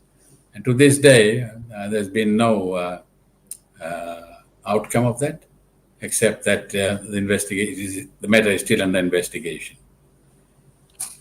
All right. Well, sometimes so we don't know long investigation, and I think we know that there is no will to do anything about it, as far as I'm concerned. Because if they wanted to do something about it, then the evidence is very, very compelling. They're all documented, but no, I suppose it's one of those people they don't want to investigate. It's amazing that the wheels of justice moves very fast in some situations in Fiji, and is at a standstill in some other situations. Excuse me for a moment, Mr. Chaudhry. I think there's a Ronesh Singh who's got our link somehow. If you've got our link, please do not use that link to enter the studio area because you're interfering with the broadcast. Mr. Ronesh Singh, please do not use that link if you've got it somehow to enter our studio. We're talking with Mr. Mahendra Chaudhry, leader of the Fiji Labour Party and former Prime Minister of Fiji. Now, I'd like to discuss with you the Fiji First Party, if I may. How would you rate the Fiji First Party in terms of its achievements since the 2018 elections? Well, we see the results today. The country is in a mess, and I had mentioned earlier that after the 2018 elections, the very following year, the government was forced to slash its budget by a third. So, if you were doing well, and this was before the pandemic, in 2019 was well before the pandemic, and if all this talk about sustained growth for 8 or 9 years, economic growth were true, then how come suddenly, just after a general election, you are forced to slash your budget by a third? That you are in trouble. You are in a state of emergency in terms of finances. So they have not been. The performance has been, it can be judged from this simple fact, which is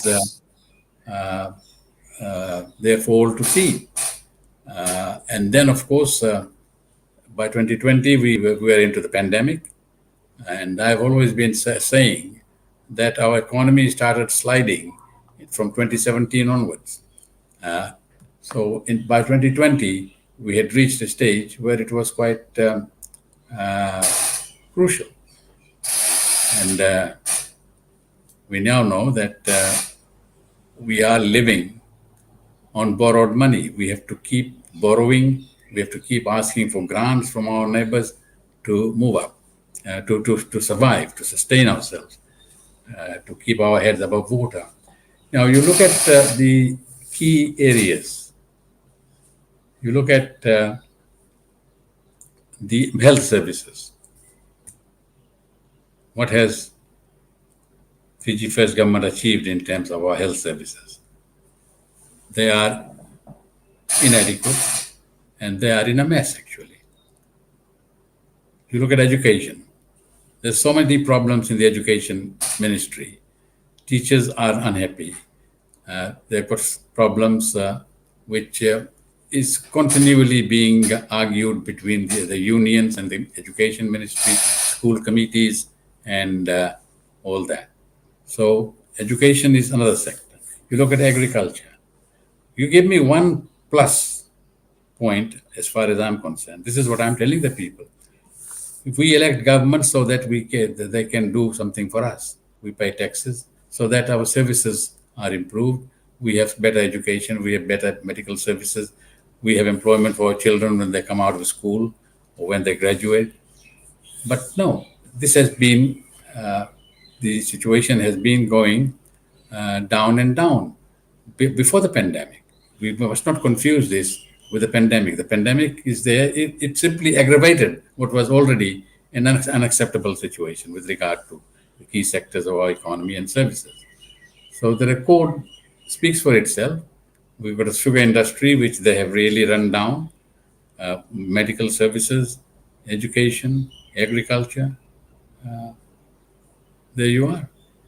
And they have brought us to a state where we have to beg for money, where we have to borrow to pay back loans. So we borrow to pay back previous loans and all that. So that's the situation in which Fiji First has landed us. Rising poverty, rising unemployment, high cost of living, poor medical services. Our TELS people, tertiary education, our children who graduate spending money to borrow from TELS, can't get a job, can't repay. So it's a pretty sad situation. Right now, some guests on the SSTP program have said that for all intent and purpose, the AG is at the helm of the country as the de facto prime minister, and the Prime Minister is just a figurehead. What is your assessment at the ground level? And does it augur well for a country to have one man wielding so much power and control? That is not what it should be in in a democracy. Mm-hmm. I think the Prime Minister should have taken more interest in his government. And if people are saying that he's just a figure, he's got himself to blame, because he's let one man run the show for him. Mm-hmm. And this is what everybody is saying. What they're saying in Hindi, Prime Minister का खाली नाम क्या है? देश तो कोई और चला है. Right. That's the sort of thing. So it is common knowledge. Everybody is saying this, and even the members of the government themselves are saying this, that they cannot get anything done without the specific approval of the Attorney General. Even the ministers in the Fiji First government, they don't have a free hand. They've got to go through the Attorney General for anything that needs to be done. So there you are. Well, the majority of the people who form the government, they've been labeled as the Silent 25. And I endorse what you've said because on this very program, I've heard some of my guests actually state that everything has to be approved by the Attorney General, regardless of the ministerial portfolio that a certain minister may have. And that just amazes me. And as you say, that's not democracy at its best.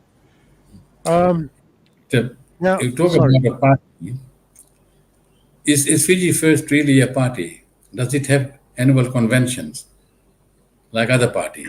Other parties have annual conventions, they have elections of office bearers and all that. You don't hear about these things in Fiji First.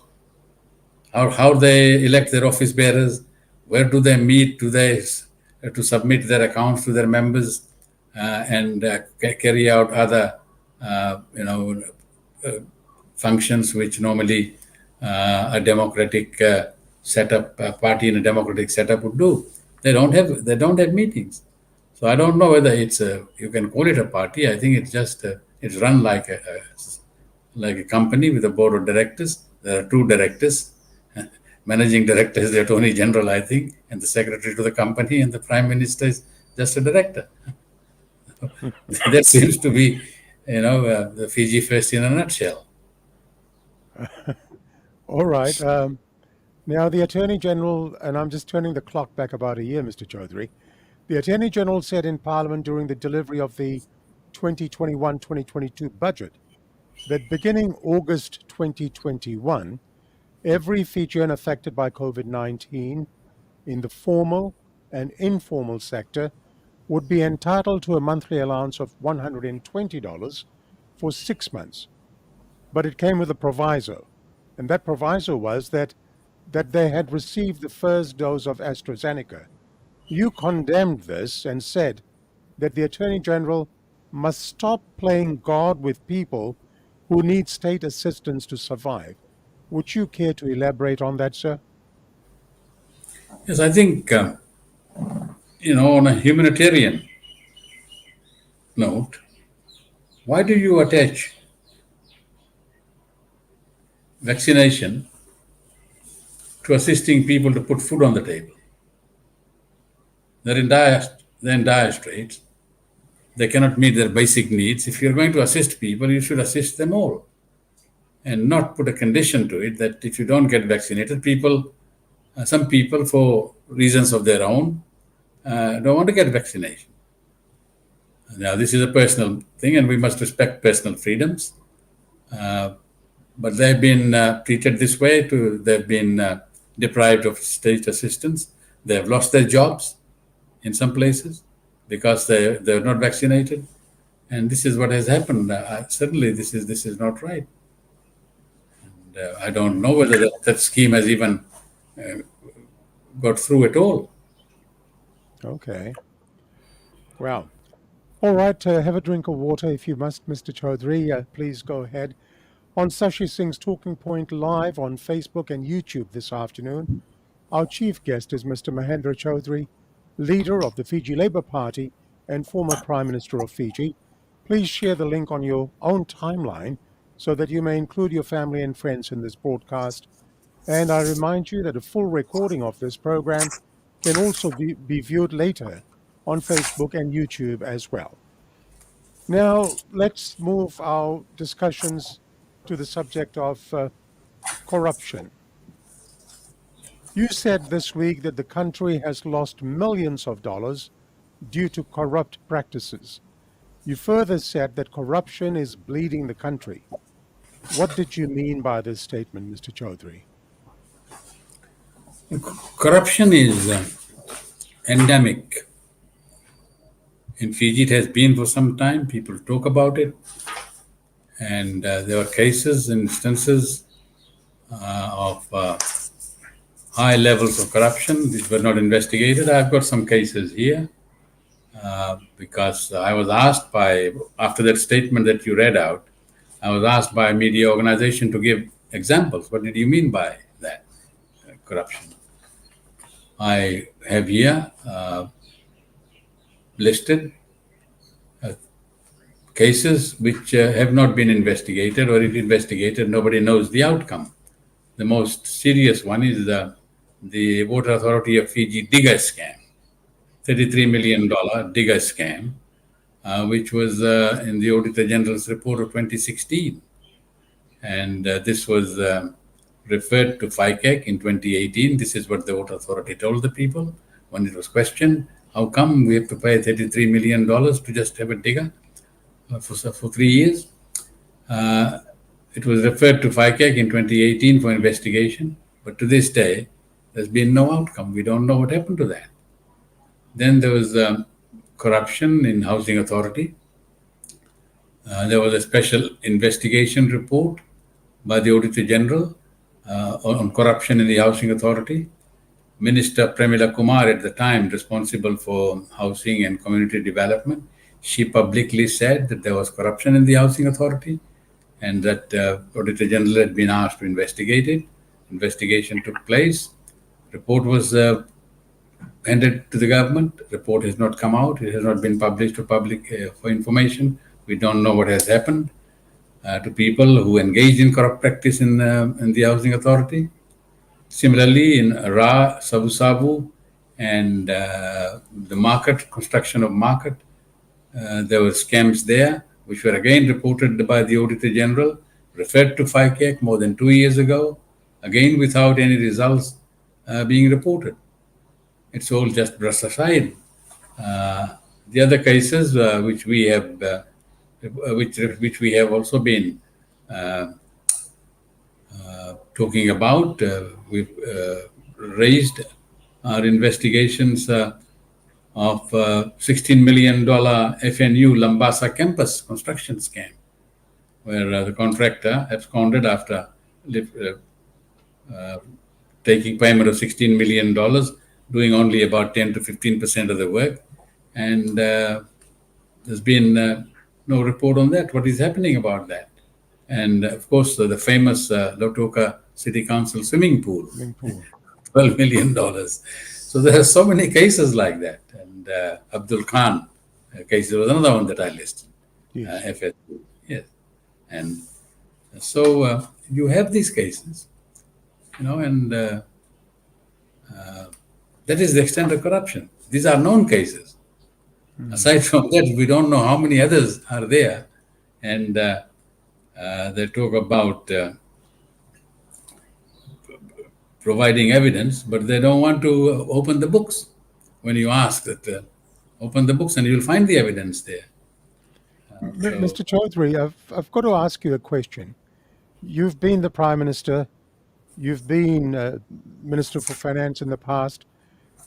How can a government pay $16 million in that Lambasa example you've given? How can $16 million be paid to a contractor without the job being completed? How can that happen? I mean, if I if I hire a plumber, as using a small example, and he comes and performs work at my home or my business, until and unless the work's completed, I don't pay him. Yes, that is correct. How were payments made without first of all establishing that the work for which payment was being claimed had been actually performed to the satisfaction of the FNU. So the contractor was drawing money, and which was and the work was well below the value of the money that he was claiming. So there was problems with the contract implementation. And similarly, in other areas where we have also where contract is initially for say $20 million, by the time the job is done, it has cost the taxpayer something like 30 or $40 million. The two good examples are, the 4-lane road to Denarau, which overran the budget by tens of millions of dollars. The airport redevelopment, that also, the cost overrun was tens of millions of dollars. These are not small sums. And how do these happen? How do they happen? So there are a lot of these cases where there is not enough information or they are not being investigated. And this is what has... Yep. You said that if anybody is lying, it is the Minister for Economy. Please expand on that. This is in relation to? The corruption statement that you made, that corruption is bleeding the country. You said that, country has lost millions of dollars. And if anybody's lying, it's the Minister for Economy. Yes, if he claims that there is no corruption in government. Okay. He's obviously lying. Well, you've listed quite a few of those examples of Yes. Of cases that are pending. And again, I make that statement that the wheels of justice in Fiji runs in a very, very unique way.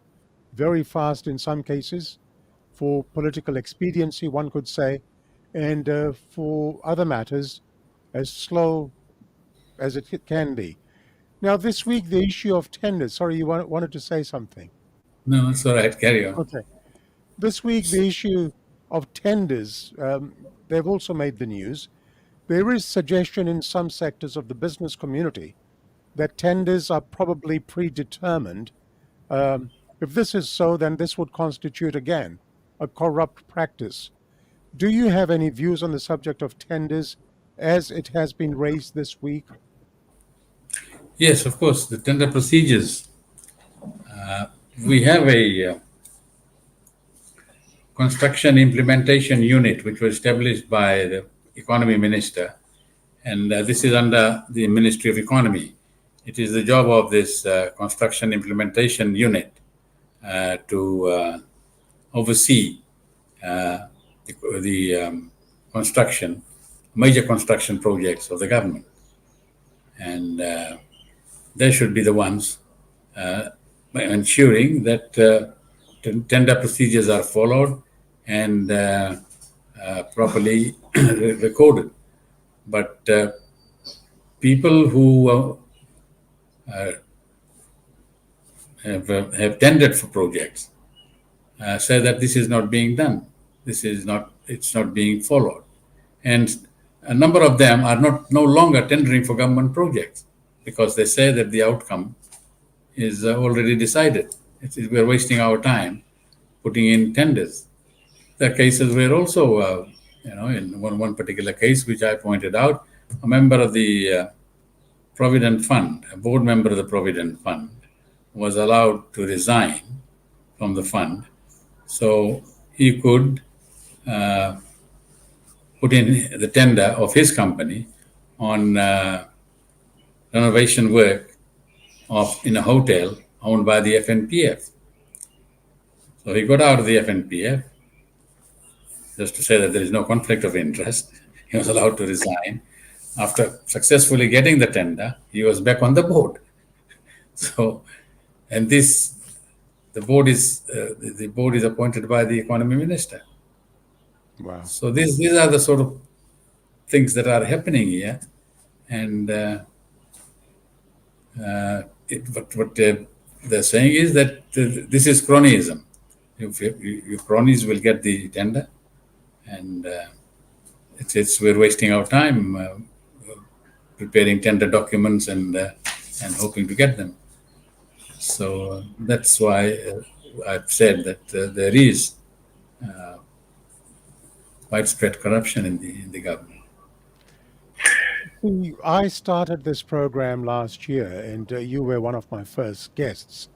And the only reason I started this was to take hard questions and answers by people like your good self to the public of Fiji, to the people that could listen to questions and answers, because these kind of issues are not mentioned or not covered by the mainstream media in Fiji for obvious reasons. And it's a pity that such revelations are not covered in the media in Fiji. Let's move on, Mr. Chaudhry. Let me now discuss with you the union movement in Fiji. Union activities, as you know, have been severely curtailed by the current government. What do you think is the future of the union movement in Fiji? Certainly, the union movement here is under assault. There's no two ways about it, particularly in the public sector, where they have absolutely no bargaining rights.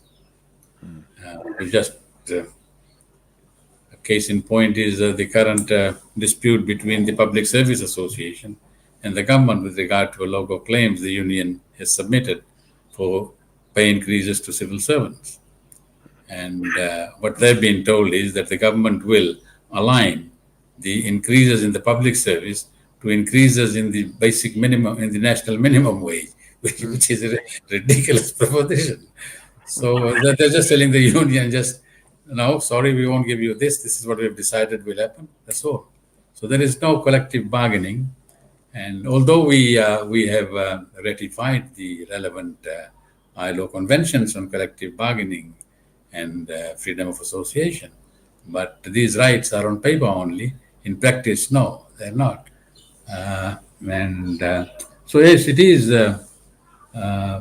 Trade unions are facing an uphill battle, but they will survive. I think they will survive. They need to step up their activity. They need to go on a public campaign, which I think is lacking on drawing attention generally of what they are being put through. The union side of the story is not coming out as it should be coming out to the people. And I think there should be more international action by the trade unions to take their problems outside, and particularly to countries who are our development partners, so that there is a greater awareness of what is happening here. I went through the same process when, after the 1987 coup, I was General Secretary of the Fiji Trades Union Congress. Those days, too, they put in a labor reform decree, which we defied. And eventually we won the battle. We internationalized it. We also gave it wide publicity within the country. And I think this is where more work is needed by the unions to take the battle to the people, to tell their story. And I'm sure that by creating, but this will create pressure on the government to listen to the unions. Also, there is a need to deal with the security of employment issues. Jobs in Fiji are very insecure now. In the civil service, they're contract employment. And people are just on tenterhooks on this. We don't know whether they will renew the contract or not. So a lot of people are afraid of joining the unions or whatever.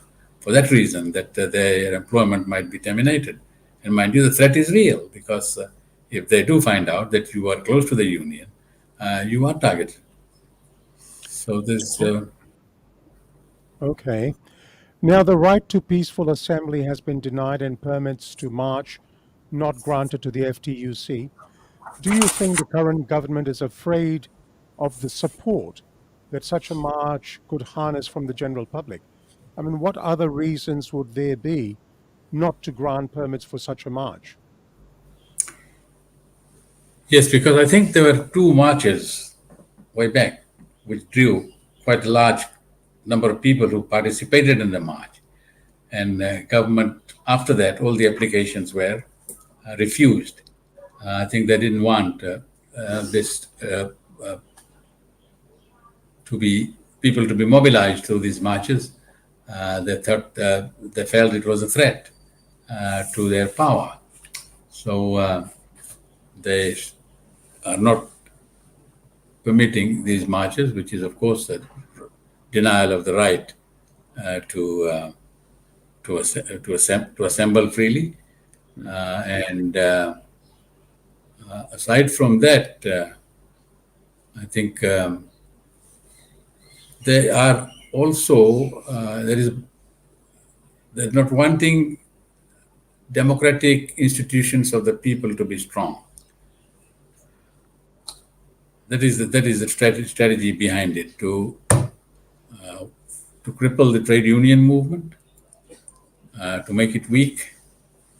And as I mentioned to you, that it did that in the sugar industry, where they dismantled all these institutions, where the growers had a voice, so that they are in absolute control. I think that's what it is, that to really make it very difficult for democratic institutions of the people to function freely. Now, the other one is, of course, they don't permit elections in the municipal councils, in the provincial councils. These are all institutions of the people, where the people's voice, people decide. So they don't want that. They want to be in control. They will decide everything, and you just go along with whatever they give you. It's a suppression of a number of fundamental basic rights to the people. Now, which brings me to my next point of unionists' political rights. Now, if a unionist wants to contest the elections, for instance, he or she has to resign from their position as a unionist to contest that election. Am I correct? And if that is so, Mr. Chaudhry, what are your views on the unionists' political rights? Yeah, you're right that union officials, employees of trade unions, are regarded as public officers. And you are therefore prevented from contesting elections. You are just like a civil servant. That's the classification they've given to union officials and employees of trade unions. Now, for the life of me, I can't understand how they can be public officers. They are not paid by the state. The government has nothing to do with them. They elect their own office bearers. They're autonomous in all other respects. How can they be civil servants? But they have put that in the Constitution. That provision is in the Constitution and also in the Electoral Act. And how do you change that? Because changing the Constitution is very difficult. So you can't get rid of this. Now, this is a clear violation of their civil and political rights under the UN Convention on Civil and Political Rights. This matter should have been taken by the unions to court. I feel that this is something which the unions need to do even now, to take this matter to court, to have that particular section of the Constitution struck down, because it's unconstitutional. It is a violation of their fundamental right, And they need to challenge this provision, because if you don't do these things, then they will keep doing this to you. And, where does it stop? Where does it stop? So my advice to the unions is that they should do it. In fact, they should have done this a long time ago. Let's see what the courts have to say on this. Right. Where does a citizen go when he has exhausted all avenues and still is not getting justice? Where does he go? He goes to the court, because that is his last. Okay, I have a viewer's question for you. Rocky Maraj asks whether there is a chance for a reconciliation of the trade union movement, as Felix Anthony from the Fiji Trades Union Congress, Atar Singh of Fiji Council of Trade Unions, and yourself apparently had unresolved issues and went your separate ways. He asks, is there a chance for a reconciliation to have a very strong union united front? I am all for it. I'm all for it, because unionism is unity. Without unity, you don't have unionism. Yes, and unity is strength. And I think this is an idea which should be pursued. Yes, I'm all for it. Well answered. Mr. Chaudhry, we had elections in Australia last week, and as you know, the Albanese Labor government is now in power in Australia. What does a Labor government in Australia mean for the union movement in Fiji? Well, the trade union movement usually are close to labor governments. So I think there is a hope here that on labor issues, they will get the ear of the Australian government, which was not available with the Liberal government. Right. So I hope that that when our trade union brothers and sisters from Fiji have something to say to the Australian government, that they will get a listen.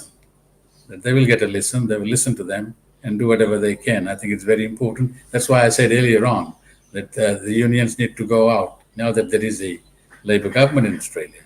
They need to see what gains they can make through the Australian Labor government in terms of how they're treated here.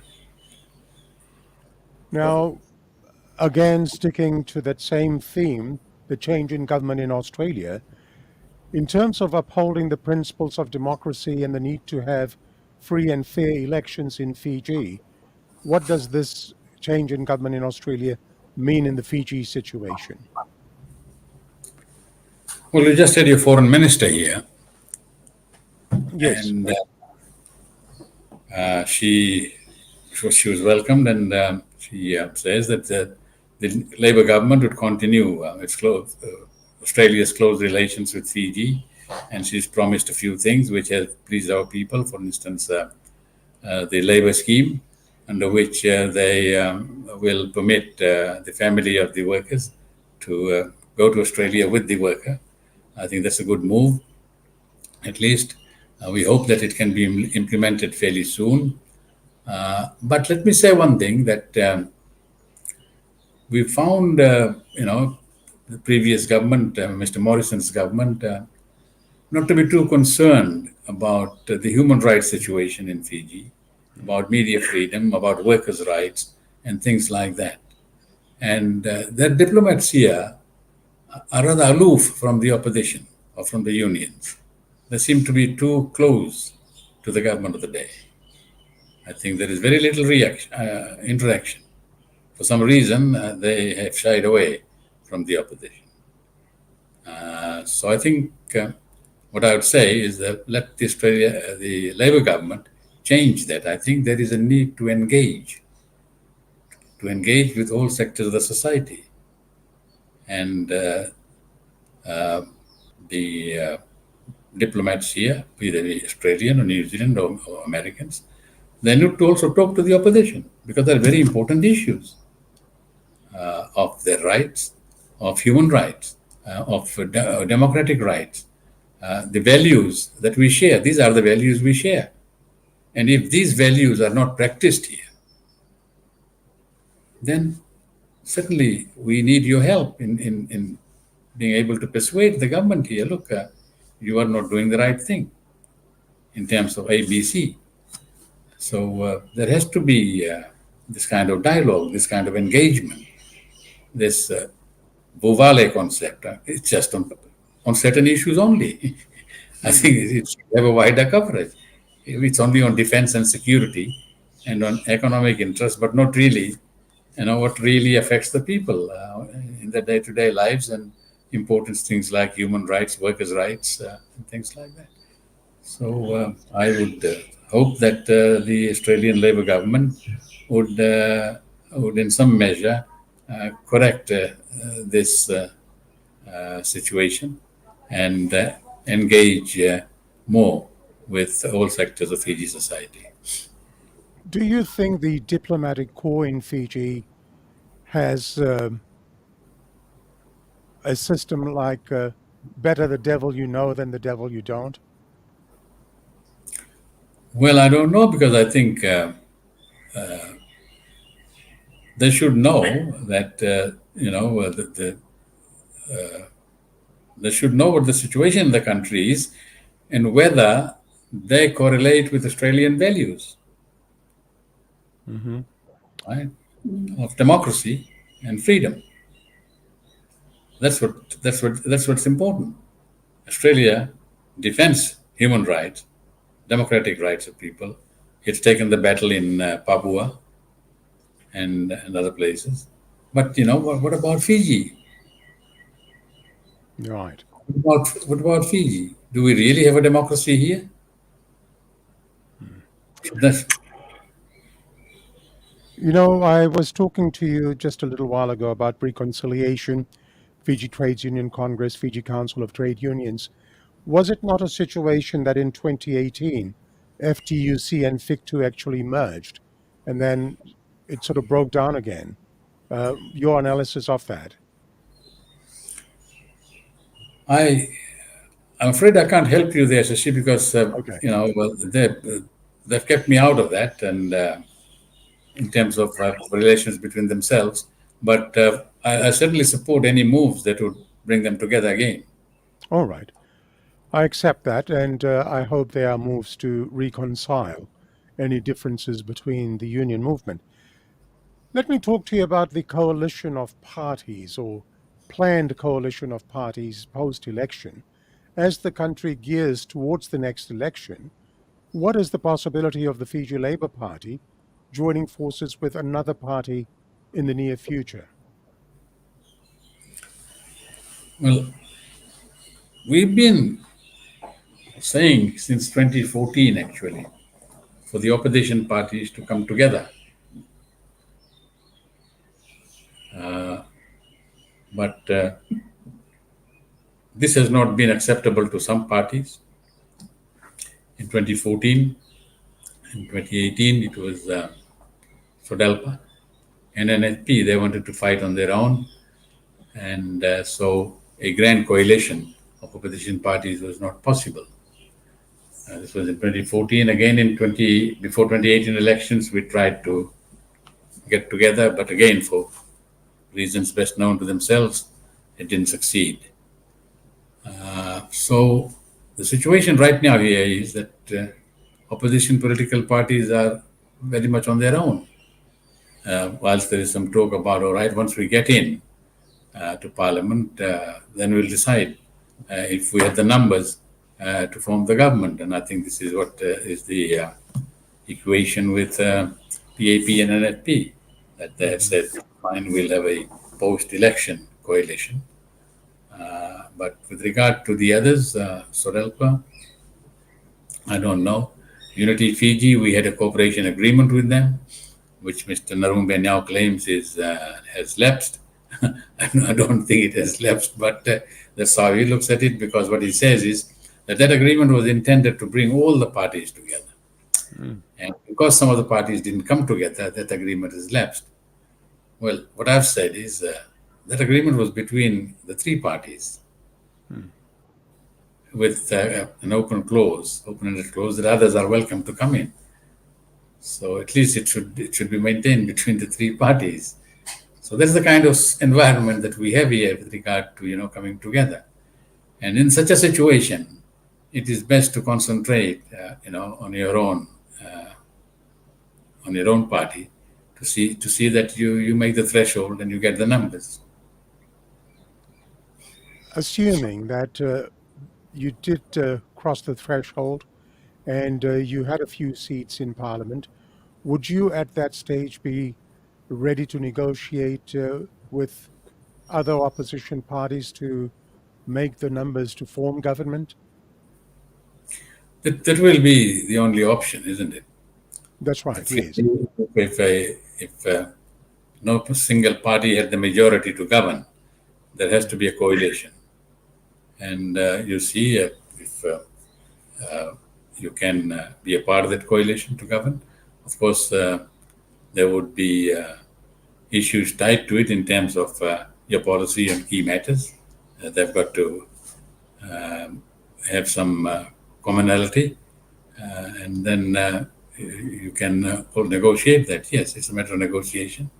So if that happens, we'd be happy to do so. So the Labour Party goes into the elections with an open mind in terms of future coalition talks with other parties. Yes. Very nice and a positive attitude, Mr. Chaudhry. What are your views on the People's Alliance and the NFP post-election coalition plans? Well,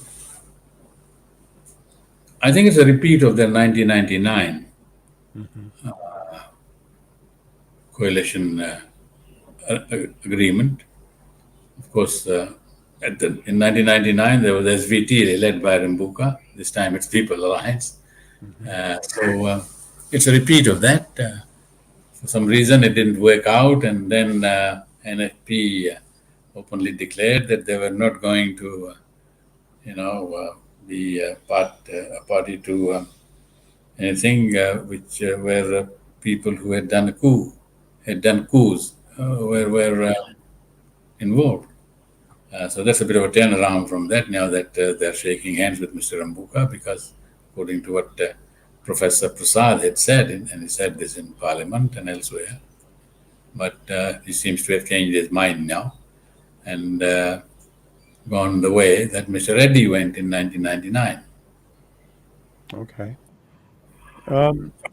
Now, standing alone, you've been out campaigning for the Fiji Labour Party. Is there a realistic expectation out there with the public that the Fiji Labour Party will get the threshold it needs? I think so, yes.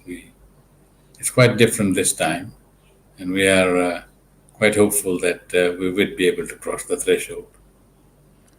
All right, let's look at scenarios in the event there is a transition of change of power. In the event that the current government of Fiji got voted out, do you think there will be a smooth transition of power? I mean, just look at how smoothly the transition of power took place in our Australian scenario last weekend. Scott Morrison conceded defeat, Albanese was sworn in on Monday, and the machinery of government just continues. I raise this issue, as I've raised with many other guests. What are your thoughts in terms of that transition of power? Well, that is what should happen normally in a democracy. There should be a smooth transition of power. But given our post-1987 history, it's a question that cannot be answered with any degree of certainty, as you know. A lot of people are talking about this. I hope we've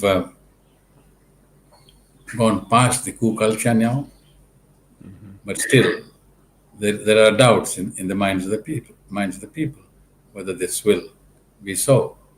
But let's hope for the best. Let's hope that there would be a smooth transition of power, and so that we can start then with the job of really developing the country, doing something for the people, moving the country forward. We are in that, quagmire from 1987. We've just been recovering from coups, and we've never recovered. We've never recovered. And this is why we are in this situation today. This is why we are in this situation today, because of the coups. If the coups hadn't taken place, if Dr. Bhavandra had been allowed to run the government for 5 years in 1987, if I had been allowed to run the government 5 years from 1999, this place would have been very different today. And this is what we are hoping for. This is why we are here, because this country definitely needs a new government, a government which can govern for the people, not for themselves. The reason I raised that with you is, and I've raised that with some of my other guests as well, the Fiji Constitution, Section 131, 2 says, "It shall be the overall responsibility of the Republic of the Fiji Military Forces to ensure at all times the security, defense, and well-being of Fiji and all Fijians." Do you think this clause in the Constitution has been inserted with a sinister motive in mind? People have been talking about this. Well, it is certainly not a provision compatible with a democracy. In a democracy, the elected government is responsible for the well-being of the nation and the people.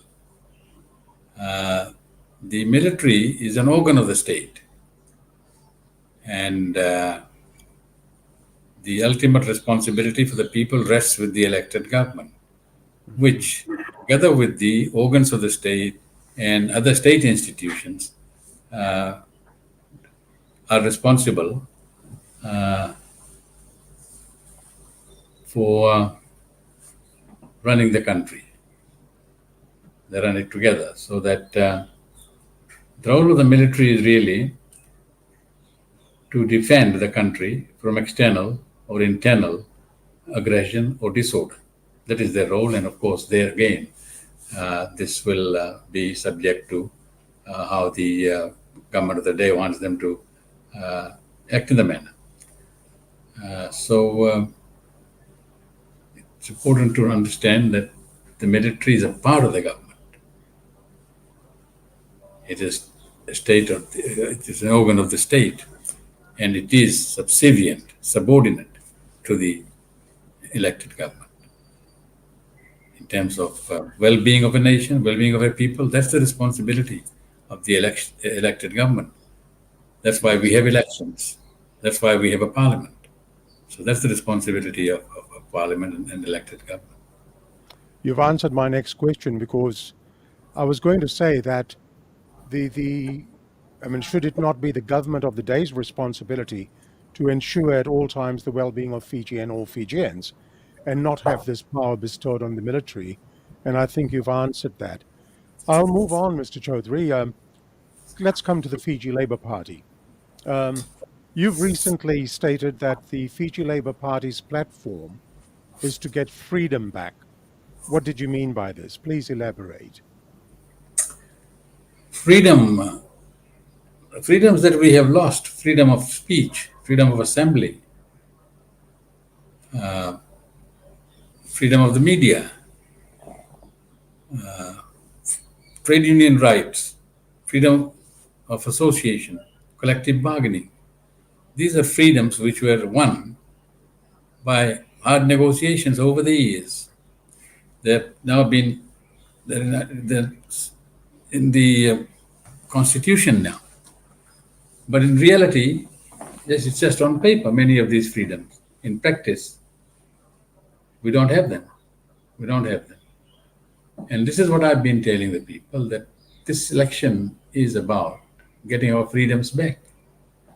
That people are afraid to come to meetings because they fear that they'll be targeted by the government. You have a situation here where you put something critical about this government on the Facebook. The next day you have somebody coming in asking you to explain. And I'm told that they've got a unit in the police which is doing just that, monitoring Facebooks, and particularly looking at posts which are critical of the government, and then visiting the people who put those posts on. So in a lot of ways, we've lost those freedoms. And another one was why trade unions can't fight the elections. That's the freedom they've lost. That's civil and political rights. And we must get this back, because really, without these freedoms, we are not a democracy. And Fiji will not progress, because it will continue to be run as a dictatorship. And so that's an issue for the election. People must stand up for what is right, and they must come out and express themselves. So that's what I mean when I say that we Now, stand up. thank you. You have been on the campaign trail for about a month now. You have said, and I quote, "The winds of change have begun to blow. Change is inevitable after 15 years of misrule, which has brought the country to its knees." What is the main message that you are getting out there in the electorate? Are people really desperate for a change? That is what they're telling us. Mm-hmm. That is what they're telling us, yes, in meetings, because I think they've had a gutful. Things are very, very difficult here for a majority of our people, Sashi. Yes. Their daily lives, there's a lot of deprivation. There's a lot of struggle. Yeah. So they can't just cope. Certainly feel for the people, because as you'd appreciate, most of us have family members back home, and most of us hear their cries for help, and most of us know what struggle our family members are going through. So we certainly empathize with the people back home. Now, I understand the Fiji Labour Party, you've announced 5 candidates in terms of your Fiji Labour Party for the elections. Would you like to say a few words regarding your candidates so far? They're prospective candidates for the Nandi area, actually. We will come out with a list later. In June, we've said that we'll release the list of our candidates. But those, because we had a meeting in Nandi, we announced the prospective candidates for Nandi. Okay. And may I please ask how many candidates will stand under the Labour Party banner? There are 55 seats. Yes. Well, we'll attempt to fill them. But it is not really necessary Yes. to have 55. You need, even to govern, you need 28 seats. So if you have a strong team of 35 or 40 candidates, the system is just a single constituency anyway, a national constituency. Yes. Yeah. If things would have been different if there were different single member constituencies, but it's a national constituency. So if you think that you can muster enough votes through a popular appeal for the party's policies and party's record, you don't have to put 55. Mm-hmm. Okay, makes sense. Now, when one looks at the Fiji Labour Party, the one name that is at the forefront is that of Mahendra Chaudhry, yourself, your good self. Does the Fiji Labour Party have a succession plan? And who will eventually succeed you? Will you anoint a successor anytime soon? I've been wanting to do that for a long time, but I'm not getting any takers. Now, one must understand the situation here with regard to people wanting to come and lead a political party. I've given some of that earlier on, the kind of constraints that we face, the restrictions that there are to your personal freedom, to disclosure of your assets, and all that sort of thing. And then, in terms of whether it's secure, people with good jobs, qualifications, whom we really need to come and take over, are very hesitant unless they retire. They'll be willing to come in if they've retired, but in between they won't, because they don't want to risk their jobs. And for this reason, it's very difficult to persuade people who are well placed in society to come into politics because of insecurity. You look at our situation, 87, that happened. Then I took over the party in 1994. It was Andy Queenie in between and the others. So I came in 1994 as Secretary General. And then, of course,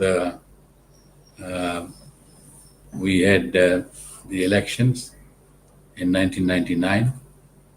And, the outcome, we were in government, then we were deposed in a coup. And then came 2006, another coup.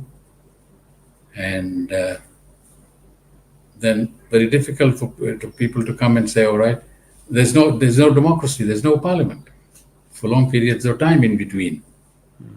5 years in 92, from 1987 to 92, and then again from 5 years from 2006 to 2014.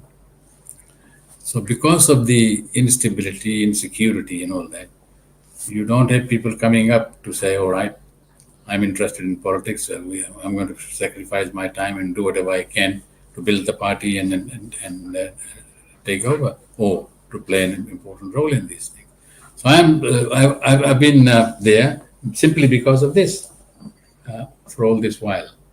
And when again I was kept out for another 8 years, which we talked about just a while ago, it's very difficult to keep the party going and the kind of situation that we had after 2006.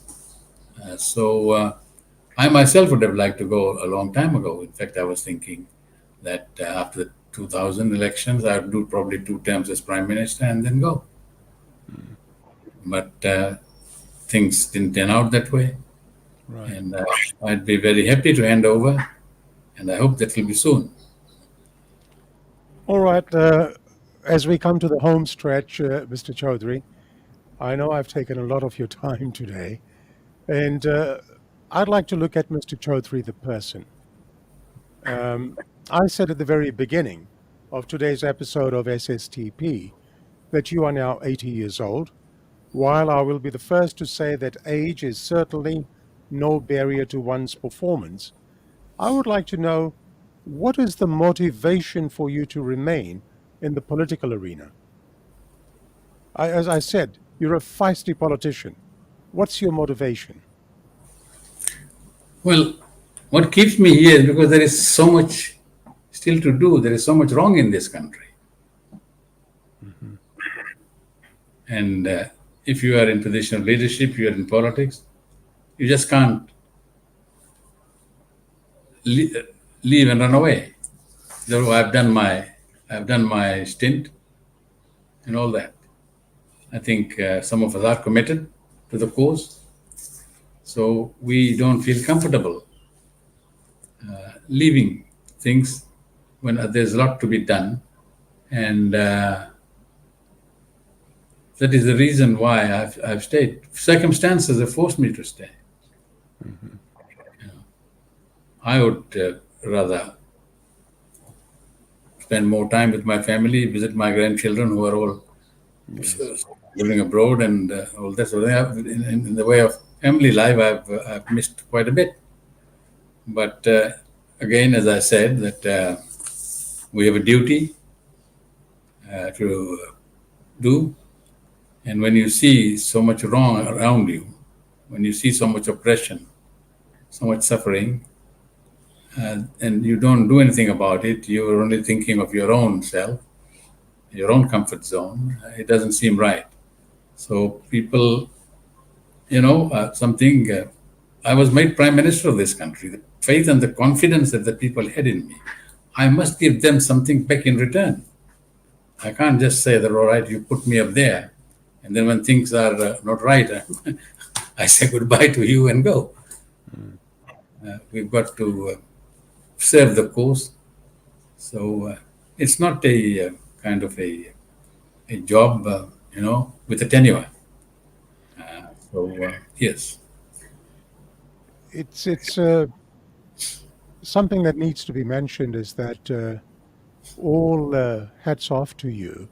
After the turmoil of 2000, you've stood the test of time and you've remained in Fiji to this day, and you've been fighting for the people of Fiji to the best of your ability. And as I said, hats off to you. Now, in terms of your work ethics, that can't be questioned. Um, Let me say, when we launched the poster trailer on Tuesday, your poster trailer to advertise for this show, one of your former staff in the Prime Minister's office, Ratusaki Tuisolia, you'd know Ratu Tuisolia. Yes. Yes, he posted a comment on Facebook, and let me quote, he wrote, Sashi Singh, hi bro, Mbula. I worked for MPC in MPO in his full year as PM. He is very smart, diligent, thorough, highly knowledgeable, and was a hard-working PM.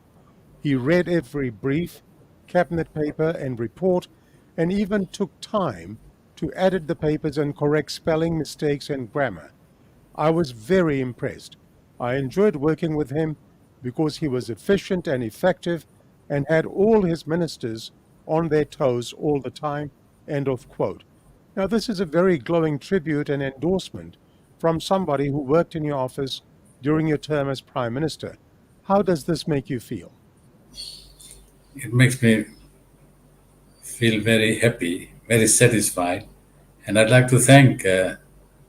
Tuisolia for remembering me and saying so many kind things about me. Thank you. Thank you very much, Mr. Tuisolia, if you're listening to this program. Well, I'm sure he is because he is a regular follower. And let me say that in terms of what he said, I've heard that from other people as well.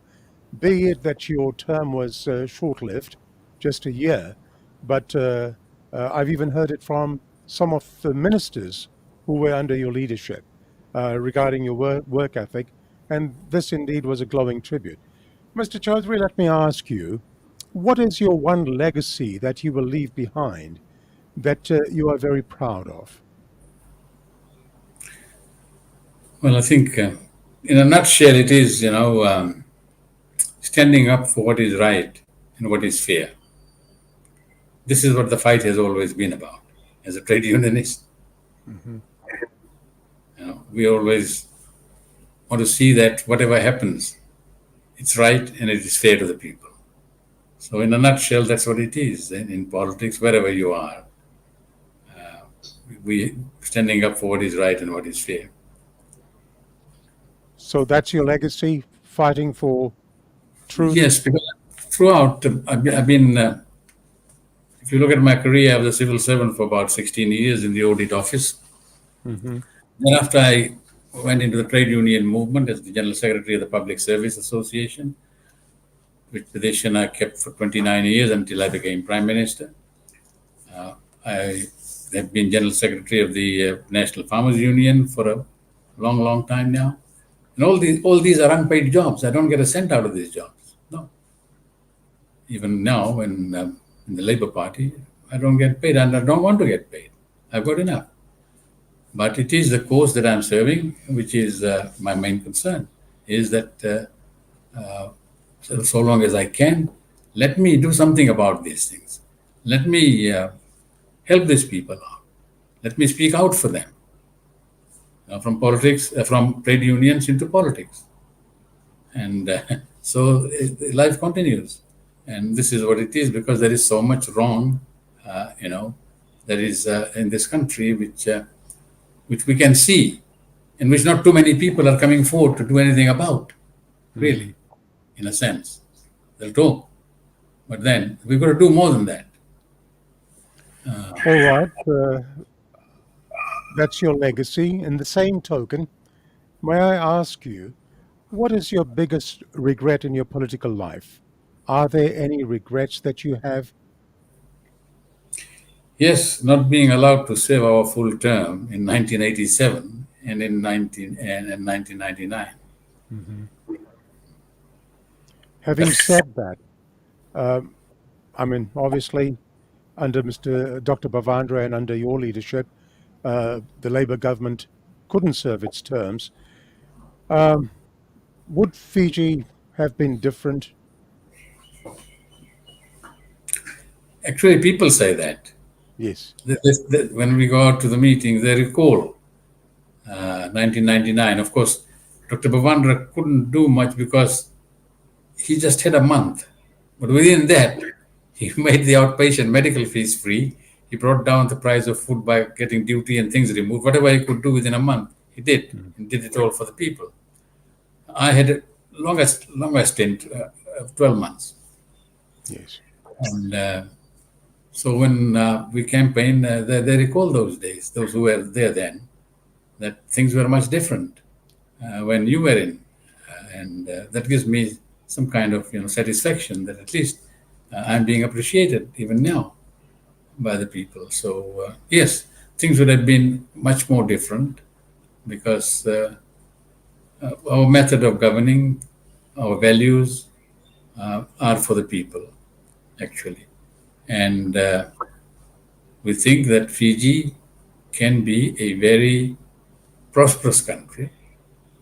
We've got a lot of resources. We're very small in terms of population size. Our resources are adequate. We can be a prosperous country and a rich country. What we need is a good government, and this is the message that I'm giving to the people, that when you vote this time around, this election is very crucial for Fiji's future. We've been through this for the last 15, 16 years. You've seen where we are today. And they've got to make a decision which will be in the interest of their children and their grandchildren, because otherwise I can't see. I'm very concerned about our young people.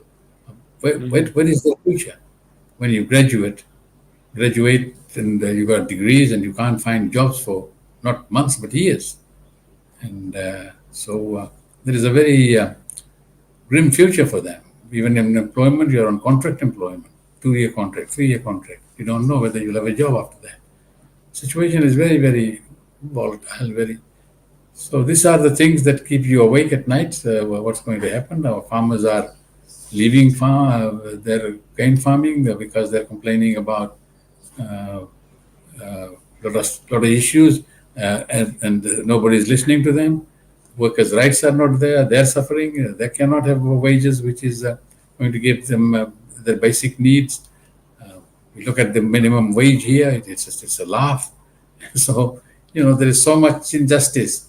On the one side, you see some people are doing very well, extremely well, but the majority of our people are the victims of this, the kind of system of governance in this country.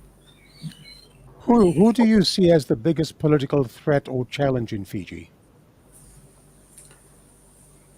Well, I think the people who are a threat and challenge in Fiji are those who have institutionalized corruption, cronyism, and nepotism in this country, and who are actually governing for themselves and not for the people. And that is what it is. These are the people who are a threat to the country because they have an agenda of their own, an agenda which is one of control and absolute power. Okay. So in other words, realistically speaking, if we look at the current government, it seems that they're hell-bent on eliminating current political opposition leaders from the political arena with regards to what can be termed draconian measures of scrutiny that the opposition parties are subjected to under the amended Electoral Act, for example. Yes, and then completely transforming the structure of government in the country. Mm-hmm. Okay. Mr. Chaudhry, do you have any closing statement for our viewers on SSTP this afternoon? I know you summed up just a moment ago some of the real issues at heart, but I'm giving you an opportunity now, sir, to make your closing statement to the viewers this afternoon. Well, first of all, I think I'd like to thank them for having the patience to listen to me for so long. and what I have to say is that this election is very crucial for the future well-being of our nation. And I therefore call on all our citizens who are going to be voting in the coming elections to think well before they cast their vote. It boils down to a question of leadership.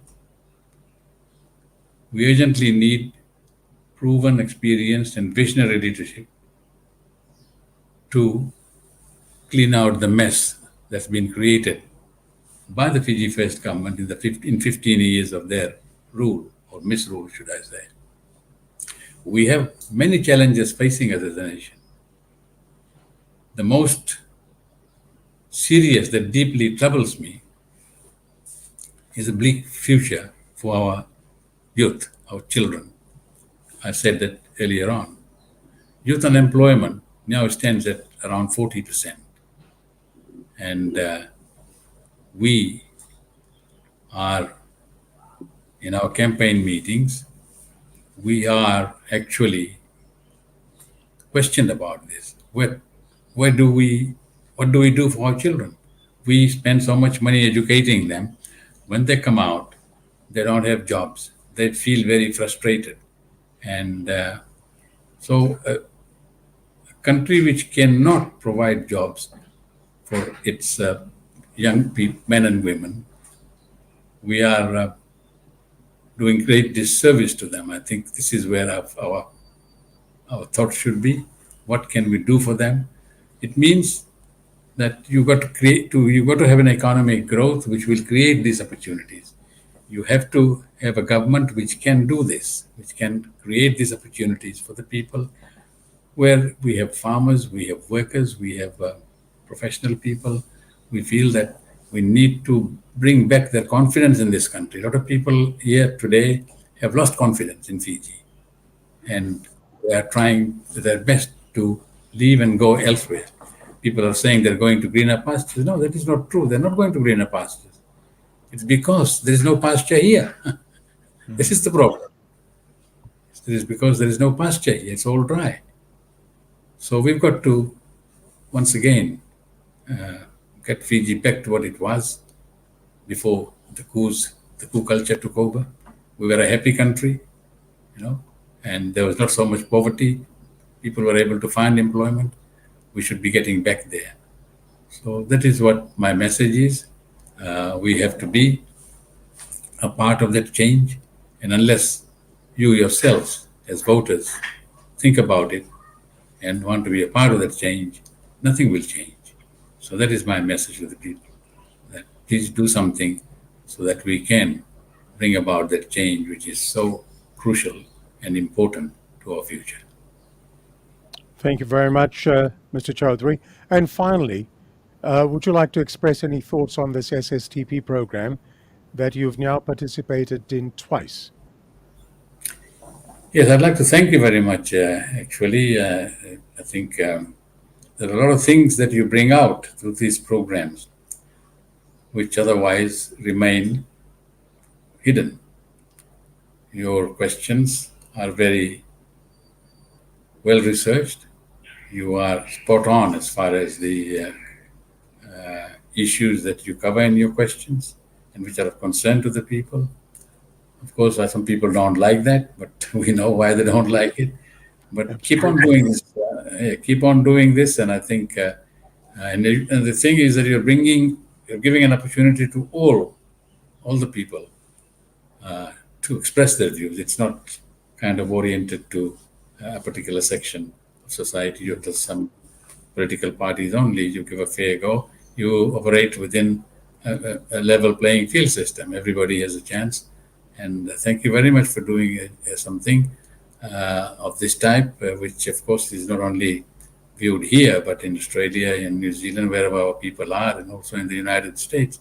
that keeps them at least connected with what is going on in Fiji.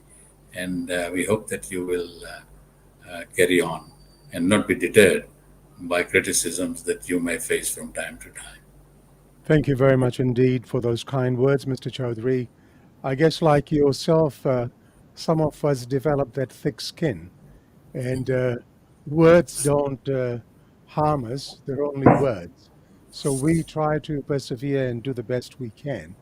And thank you so very much. Dhanyavad, Vinaka Vakalevu, and thank you to you for being our chief guest in this afternoon's program. It has been an absolute pleasure to have you as chief guest, and I thank you for your candid response to my questions, particularly those questions that I said people have been speculating about. I'm glad you've brought it out to the forefront today, and I think you've answered that in a wonderful way. I take this opportunity in wishing you and your Fiji Labour Party all the very best in the forthcoming elections, but I also extend an invitation to you when you do have other candidates or when you release your manifesto. I have an open invitation to you to contact me, and we can have another interview on SSTP, on other aspects of governance, other aspects of policies of the Fiji Labour Party, and about the election itself. So that's a standing invitation to you, sir. Thank you very much. Thank you so much. So thank you once again, and I've taken just over 3 hours of your time. Have a wonderful Sunday, what's left of it. A blessed Sunday to you and your family, Mr. Chaudhry. Thank you very much. Thank you, Sashi. Thank you. God bless. Dhanyavad. Thank you. Well, I also want to thank all those viewers who've taken time to provide their positive feedback with regards to the program. And as I say, we ask the questions that Fijians all over the world want answers to, Fijians want to know. Well, that's all for episode 21 this week.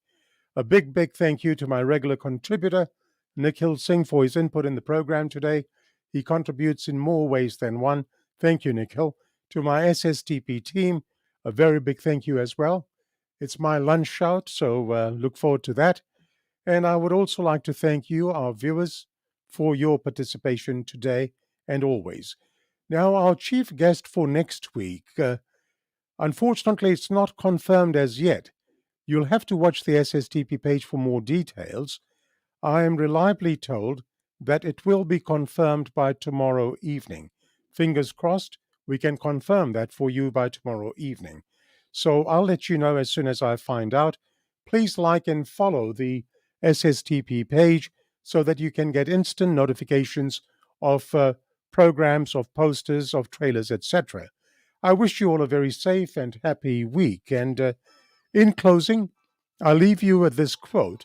On the subject of freedom, Robert Frost said, "Freedom lies in being bold." Robert Frost said, "Freedom lies in being bold."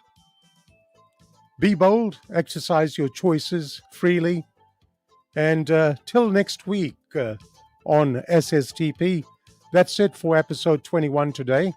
I am Sashi Singh, bidding you goodbye, namaste, and ni samore. Goodbye, world.